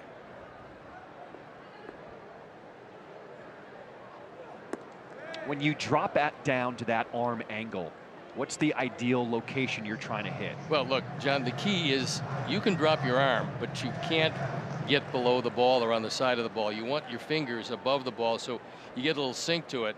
The easiest pitch is low and away to the left-hand hitter for a guy that throws low 3/4. Toughest pitch is trying to get it inside, especially up. Rounds this one to first. Pasquantino goes to second. And he got back on the bag as Bobby Witt Jr. records the out at second. That might be one they want to take a look at. Looked to me like he didn't get back down in time. Chicago is challenging the out call at second base. Pasquantino got under the throw, and to me, he's not on the bag. Call was made by Ryan Blakeney. We'll see what they say in New York. The high throw pulled Bobby Witt Jr. off the bag. But now we are in a Northwestern Medicine Manager's Challenge. We're taking a second look at the play. It is always a good idea to get a second opinion. Get yours at Northwestern Medicine. We'll watch it again. Bad throw by Pasquantino.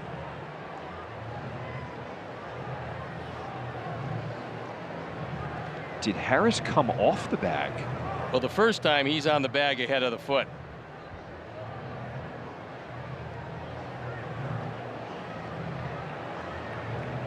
Did he get there is the question with the slide. After review, the call on the field is overturned. The runner is safe. Chicago will retain their challenge. Looked to me from up here like he was safe, and it was a nice challenge and works out very well. You would think that would be E3. So it is ruled E3 on Pasquantino as Will Venable successful with the challenge. Now it forces the infield not all the way in, but they're about halfway. They're still looking for the second to first double play.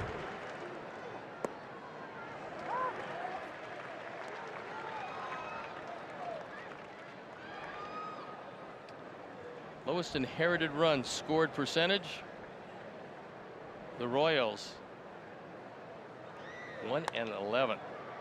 Fly ball to right field. Benintendi goes back to the bag at third to tag. Thomas, his throw coming into second. And a sac fly RBI for Acuna. That makes it 2-0 Sox here in the 7th. Sox take advantage of the 4th out in the inning and add to their lead.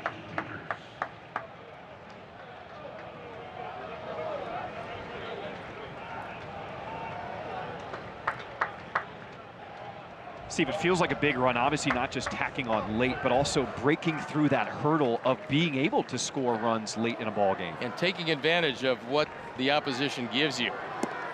There's a mistake by the Royals. Not a good throw by Pasquantino. But the Sox did add to their lead and a chance to add a little more.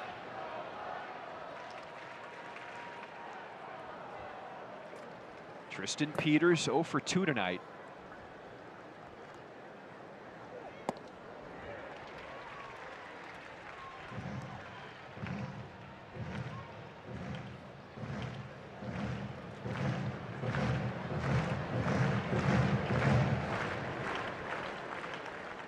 Carroll on at first. Dustin Harris on at third. 0-2. High in the air to shallow right. Coming in is Thomas, and he will call for it and put an end to this top of the 7th. Sox score another. Time to stretch here in KC. If you're just joining us, let's get you caught up in what you missed. White Sox got on the board first. Colson Montgomery, an RBI double in the 4th. That made it 1-0. They nursed that lead for a while. Acuna with a sacrifice fly. That was a big at bat. Sox add to their lead. And Anthony Kay with a brilliant night tonight. No runs, 6 strikeouts, a couple of walks. He handcuffed a pretty good Royal team in this ballpark against the Sox.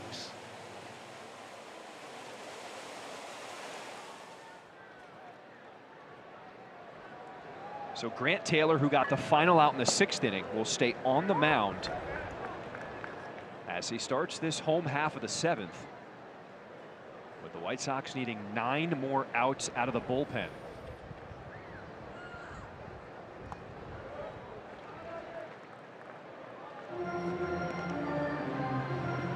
Has Grant Taylor been the best bullpen arm to start the season for the White Sox? There's not any doubt that he's got one of the best arms in baseball out of the bullpen.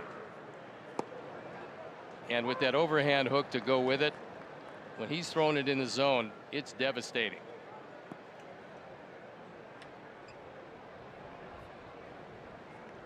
One, two. That'll wake you up if you're at the plate. It will that. Collins does make a lot of contact. And he watched that one all the way and managed to get out of the way of it.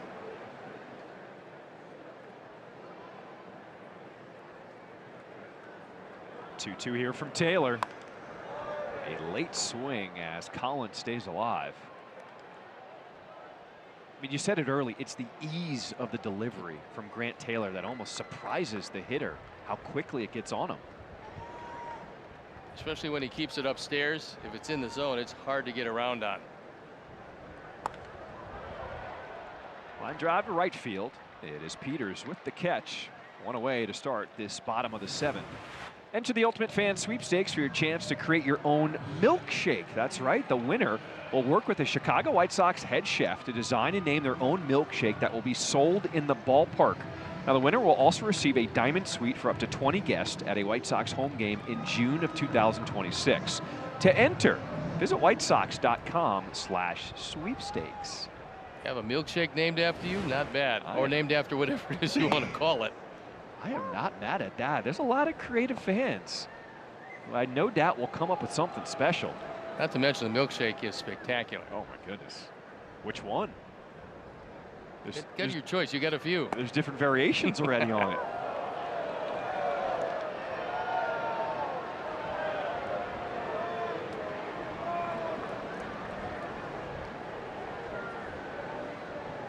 Grant Taylor trying to make quick work of the bottom part of the order here for Kansas City.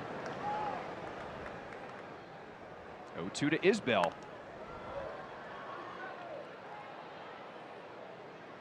thing that also stands out about Grant Taylor this season is his command. He is not messing around with a lot of pitches, just going after the hitters.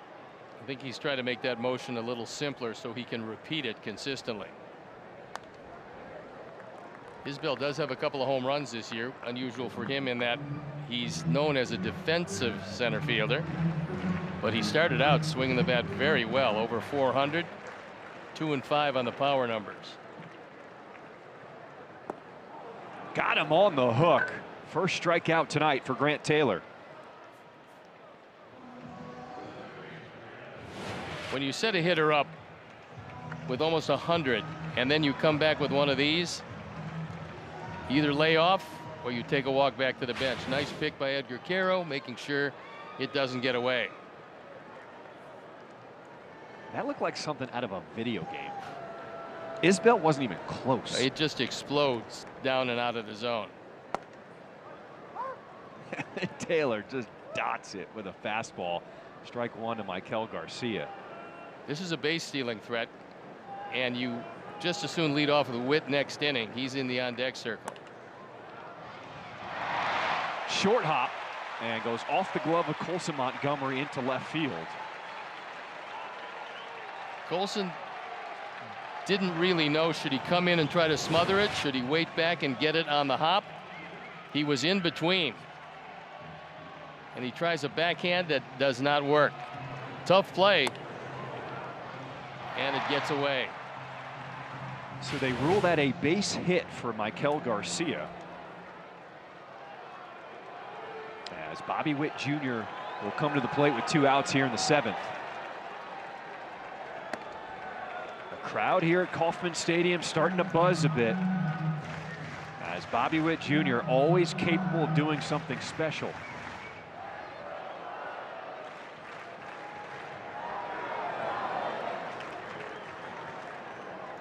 One ball, no strikes, the count. Ooh. Leaned back and got a big fastball.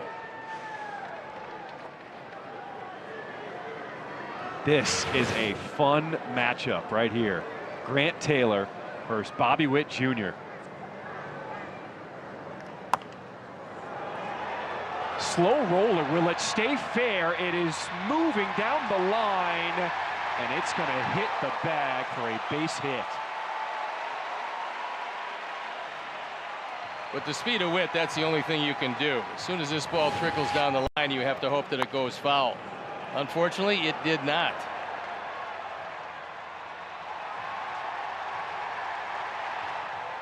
Right in the middle of the bag, and now a conference on the mound as that ball actually came back toward the field of play.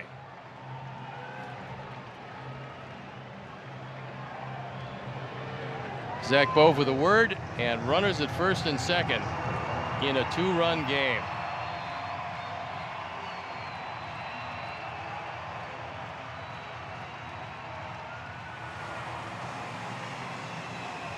All right, we welcome the audience who just watched the Bulls beat the Wizards alongside Steve Stone. I'm John Schriffen. It is a good ball game here tonight, the first of a 4-game set against the Kansas City Royals. Anthony Kay, the starter, he was incredible, did not give up a run. Now it's up to the bullpen to try to hold on to this 2-0 lead. Vinny Pasquantino, first pitch to him, missing down from Grant Taylor, ball 1. Grant Taylor came on to get the final out in the 6th inning, and the White Sox are asking him to get 4 outs here tonight.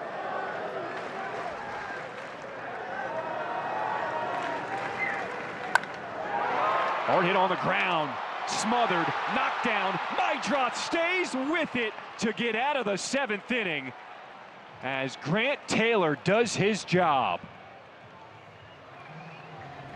Good concentration on the part of Chase, because this is a rocket. He smothers it, still has enough time to get it across, and it's out of the inning with a 2-run lead.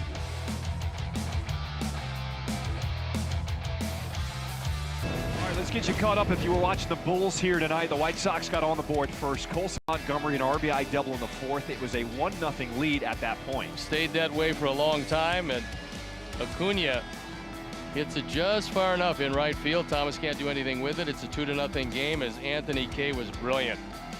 5 2/3, 3 hits, no runs with 6 strikeouts and a couple of walks. He was in command all the way, and he outpitched Lugo, giving the Sox the lead late in this one. Grant Taylor has come on and preserved that lead.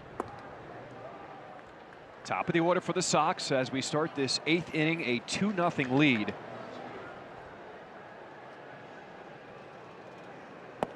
White Sox are trying to snap a 14-game losing streak here at Kauffman Stadium in Kansas City. For whatever reason, the Royals have just had the White Sox number over the last few years. Slow roller put in play. Bobby Witt Jr. one down here in the 8th. Sox fans missed yesterday's game. With the Chicago Sports Network app, you can watch full game replays on demand anytime, anywhere. Start your 7-day free trial today at subscribe.chsn.com. Chicago Sports Network, full stream ahead.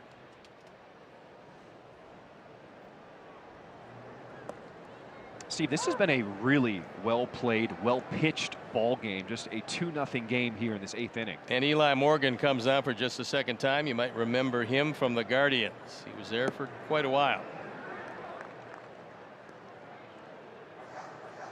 Morgan was invited to spring training on a minor league deal for the Royals and made their roster.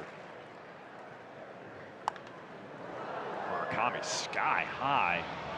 Pasquantino trying to line this one up in foul territory. And he makes the catch for out number 2. Sox fans, bring your pup to the ballpark. It'll be Monday, April 27th for Dog Day, sponsored by Tito's Handmade Vodka. Grab a seat in the outfield and watch the Sox take on the Angels at 6:30. There is limited availability. To purchase tickets, visit whitesox.com/promos. Easily. That was about as high a pop-up as you'll see. Yeah. If this is in Tampa, that might hit the roof at the Trop. Could have very well. I mean, I've seen that a few times.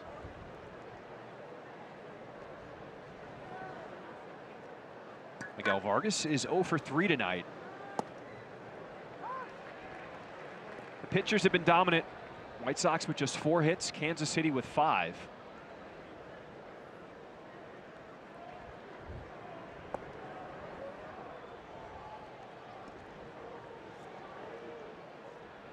Miguel Vargas made another stellar defensive play at third base tonight.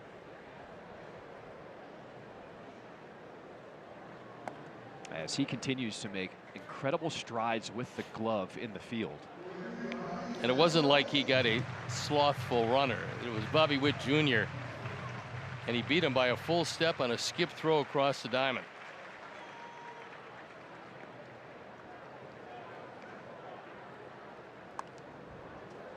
For me, it's the agility that we're seeing out of Miguel Vargas. Last year, he put on the 20 pounds of muscle, so he was still trying to figure out how to carry that on his frame.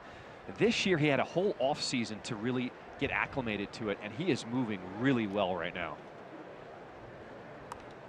He has played a solid third base, and what the Sox do need from him is a little more power. Although he's driven in 7, it's just been with 1 home run, and you'd expect things would get a whole lot better for him as he moves along.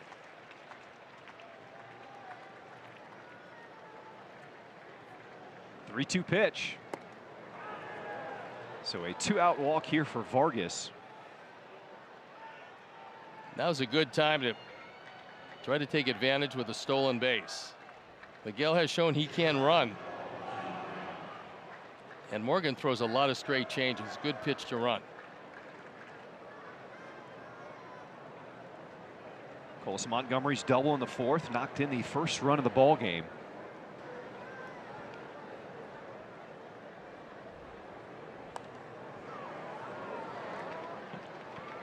It was that floating straight change that stayed up in the zone.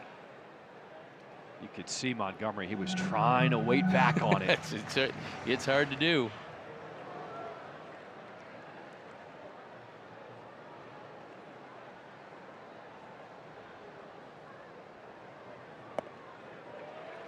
White Sox have been threatening tonight. Base runners in every inning except for the third inning when the White Sox were retired in order.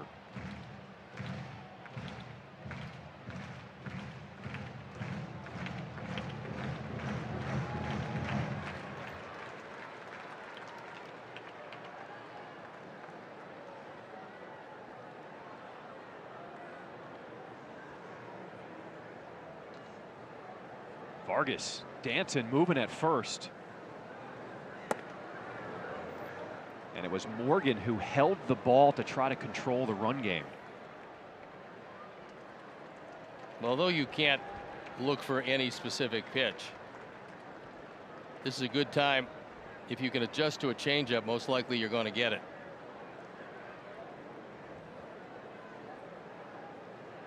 India comes in, slows the games down for a piece of equipment that he'd like. There's actually a bag on the field. A little windy here in KC. Very, very windy tonight. 1-2. This one into shallow left center field. As Isbell will make the grab.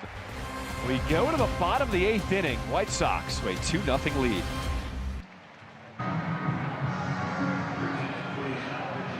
Time now for the upcoming schedule presented by Toyota. Let's go places. And the place we're going to go first is a place we're at, which is Kansas City for 3 more games. The off day on Monday, heading home, and then Tampa Bay provides the opposition before going to Sacramento to see those pesky A's.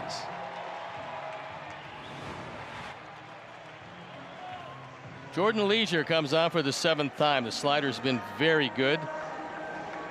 Chase percentage at 41.4. If he keeps that, it's going to be a great year.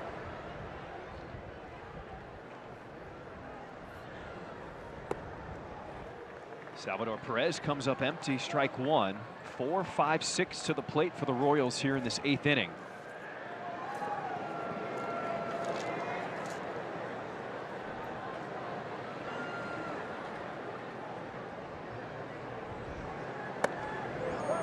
The way things are setting up, if Jordan Leisure can get a hold here, Sir Anthony Dominguez in the 9th, that would be the plan here for the White Sox. I think it'd be Grant Taylor whenever, and then Leisure and Dominguez around him whenever they decide to go. But that slider by Leisure has been exploding. Hopefully more of the same, and he keeps it over a long period of time. But you saw how valuable Grant Taylor was in key situations, which makes his use as an opener good, but then you take a huge arm out of your bullpen. So it's a difficult decision on a daily basis for Will.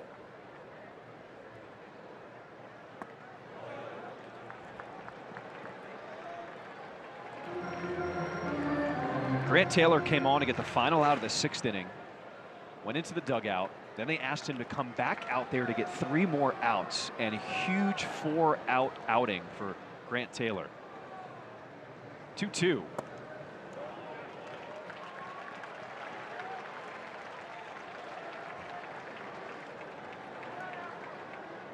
It is up to Jordan Leisure now to keep this a 2-0 ball game. Here's the payoff. After a steady diet of sliders, he tried to heat him inside. Couldn't get it by him, however.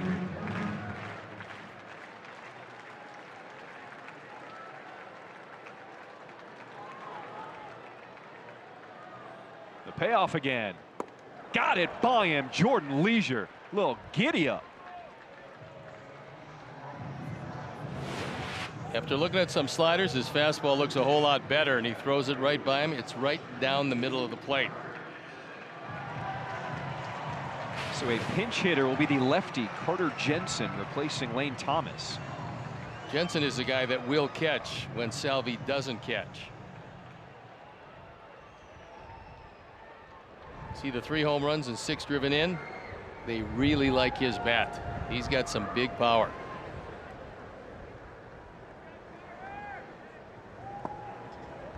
He was getting a start. They told him, start tomorrow is yours. The alarm clock did not go off. He came to the park an hour and a half before the game. And Salvi Perez, who's pretty much the captain of this team, says, You're not starting. I'm starting. And Perez started that game. So apparently got a new alarm clock, and we'll see what happens here. Looks like something's going on with Edgar Caro. I believe something in his eye. Josh Fallon is out there.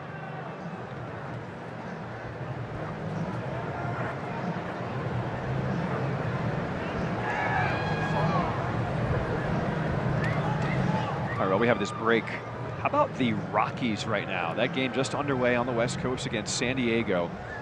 The Rockies are looking to win 5 in a row for the first time since a 7-game win streak back in May of 2024. No, they're off to a really nice start. And you're talking about the Rockies. Today on the MLB channel, they had the young shortstop on the East Coast because UCLA was playing Rutgers. Yeah. Rock Chalowski. They interviewed him. He said one thing that was really interesting. That was called the tease. Anyway, what he said that was interesting was he loves to take ground balls. He'll take as many as they'll hit him, and he actually prefers defense over offense. This is a guy who a lot of people speculate will be in the running for the #1 pick. I believe the Sox have that.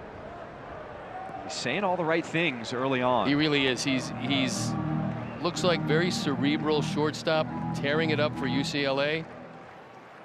And he's big and strong. Exciting times ahead for the White Sox.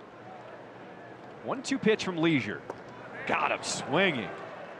A couple strikeouts to start this bottom of the 8th. Got one strikeout on a fastball, and this one on what appeared to be a slider. Might have been a change or a splitter, but it just dove away out of the zone at 88, which is a 10-mile-an-hour disparity between that pitch and his fastball. He'll get a lot of hitters out front if he can throw that around the plate. Jack Caglione is 0 for 2 today.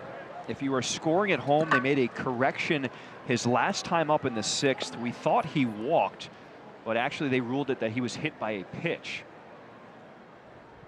We saw the replay. Didn't look like it got the uniform. If it got anything, it did get just a piece of the uniform.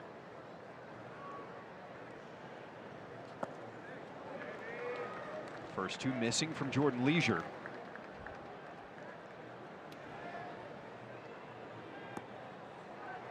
Caglione, just 23 years old, fast tracked through the minors.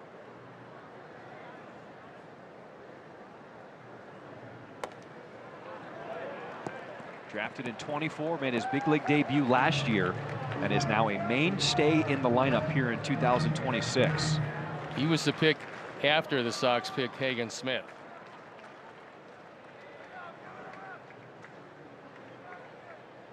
.30 and a 4-pitch walk.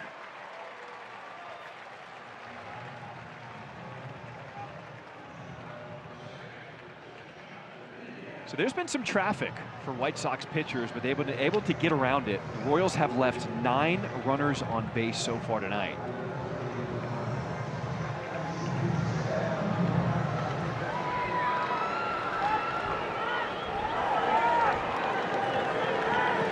Jonathan India steps in with 2 down here in this bottom of the 8th. He did go around. That is Trip Gibson on the call at first.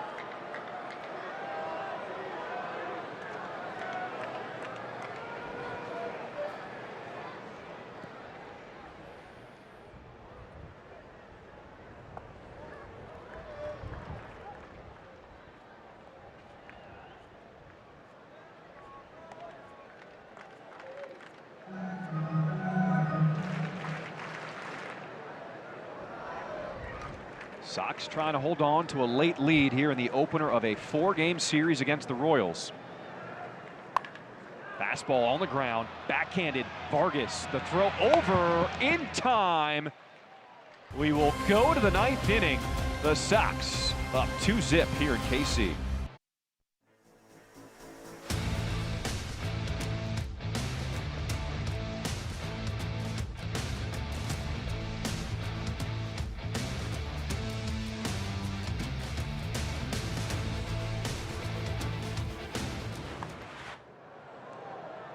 Andrew Benintendi swinging at the first pitch here to start this 9th inning. And it is Isbell tracking it down in center. One away. Then he caught up to that one, hit it awfully hard, but this is really spacious as you look at 410 to straightaway center field, 405 to the alleys, and Michael Massey, second baseman by trade, checks in right field. Chicago kid. He is that, a local product, as it were. I've really enjoyed this ball game, opening up this series here in Kansas City. We've seen some defensive gems, some really good pitching, some timely hitting from the White Sox. The defense on both sides of the equation has been pretty good.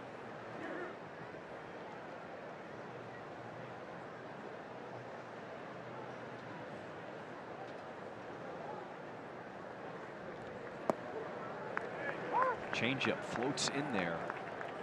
That's a bread and butter for Morgan. He's got to have that change in the strike zone.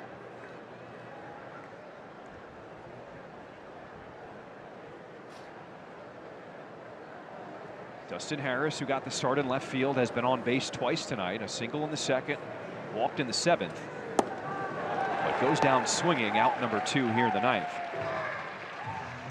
Be close to the action this season. Located directly behind home plate, the CIBC Scout Club offers complimentary food and beverage, in-seat service, and VIP parking with a private ballpark entrance. For more information, visit whitesox.com/premium or call or text 312-674-1000.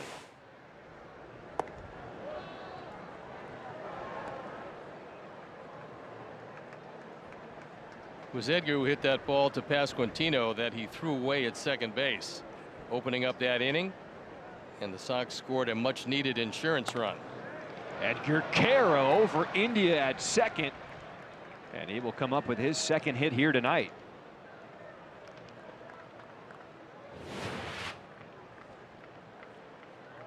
He got a fastball that was down, middle in, and dumped it over India's head.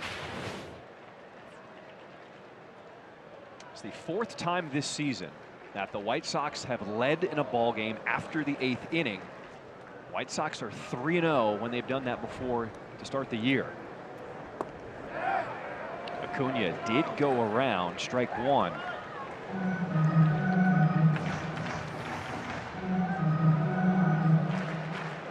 Acuna drove in the 2nd run of the ball game with a sac fly RBI in the 7th.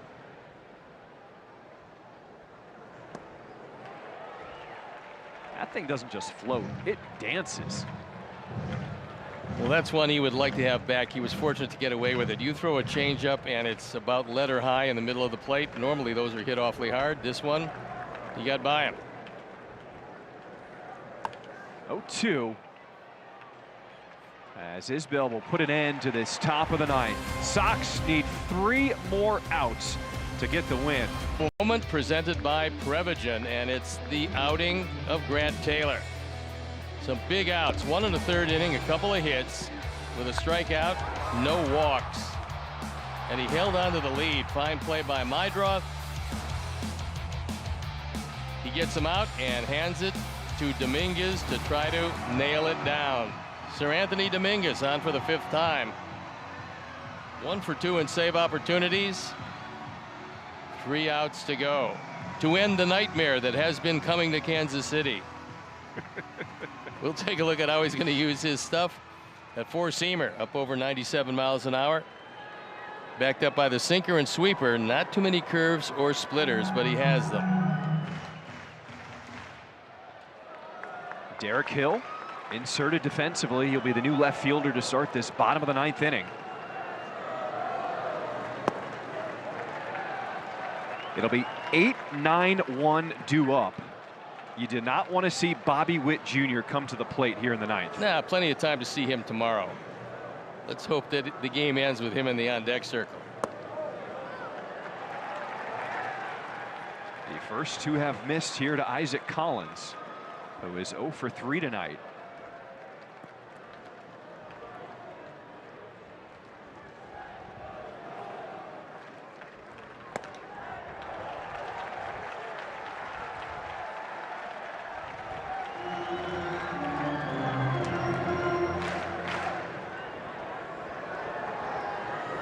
Sir Anthony Dominguez signed to a 2-year, $20 million deal in the offseason for situations just like this as he walks the leadoff hitter to start the bottom of the 9th.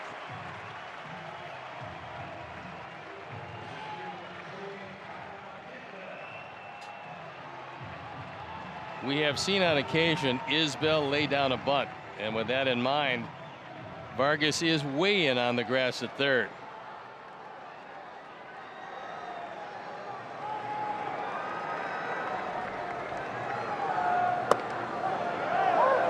First strike thrown by Dominguez as he faces bottom of the order Kyle Isbell, who does have some pop that he's shown early on in this season.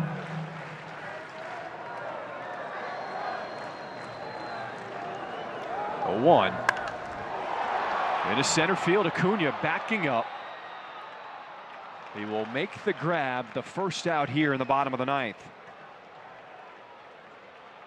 Isbell hit that one a long way to left center field. Acuna able to make the play. We talked earlier in the ballgame how they moved the fences in the corners and in the alleys, but center field they've kept it straight away at 410. 410 and then 405 to each corner of that center field fence. Top of the order, Michael Garcia.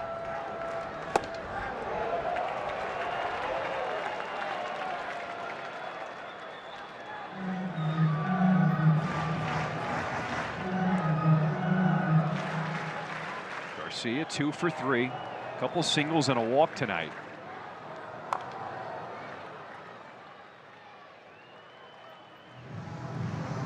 The longest rest for Sir Anthony Dominguez so far this season. Last pitched on the 4th, so he's pitching right now on 5 days rest. And closers, they like to work pretty often to stay sharp. I mean, we've talked about it a lot. Closers will rust away before they wear away, so you got to get them an inning every now and then. 1-1.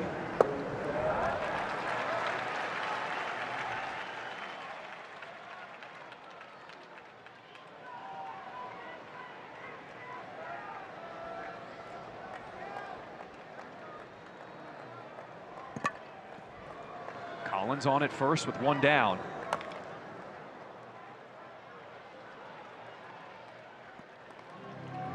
And the dangerous Bobby Witt Jr. lurking on deck.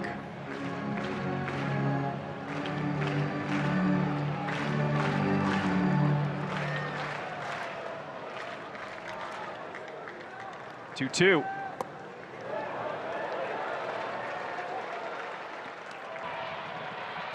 Pitcher's challenge and the call of ball. So the last challenge here by the White Sox, it was And called the ball. This is going to be a ball. And that Call is confirmed. Chicago's out of challenges. one way off the plate, so the count goes full.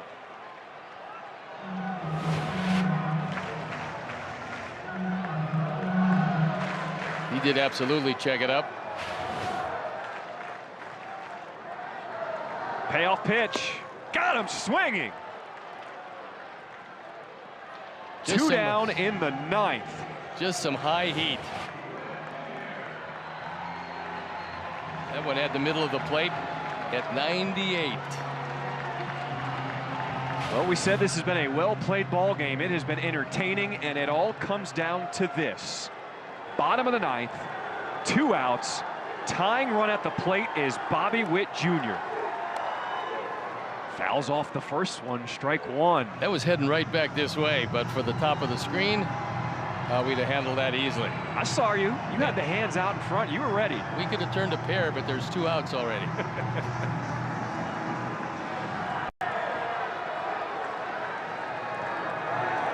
Oh, 1. It's in there. And the Sox a strike away from wrapping up game 1 of this 4-game series.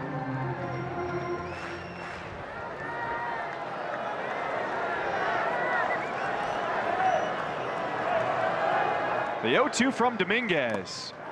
Yeah, buddy. The strikeout.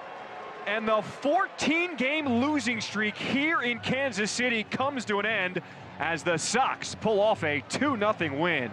And they did it tonight with absolutely locked down pitching. Anthony Kay was brilliant as he started this one. He went and outpitched Lugo, which is in this ballpark quite a task, and then the bullpen got it done. So the first win in Kansas City versus these Royals in a long time. 2023 in September. There's the slider, and there is the end of the streak and the end of the ball game. That was a fun one. It was indeed, and I think it was very well played. Pitching staff was really good. Some excellent defensive plays, and one of those games that's starting a series, what you're looking for. Especially when you get swept. Nice bounce back win for the White Sox here in Kansas City. It is a final. White Sox with a 2-0 win over the Royals. For Connor McKnight, Steve Stone, I'm John Schriffen. White Sox baseball returns to CHSN tomorrow night for Game 2 of the series with the Royals. Coverage begins with Chuck and Ozzie at 6 o'clock on a White Sox Countdown Live. It has been a long time since the White Sox won here in Kansas City. You got to go back all the way to 2023.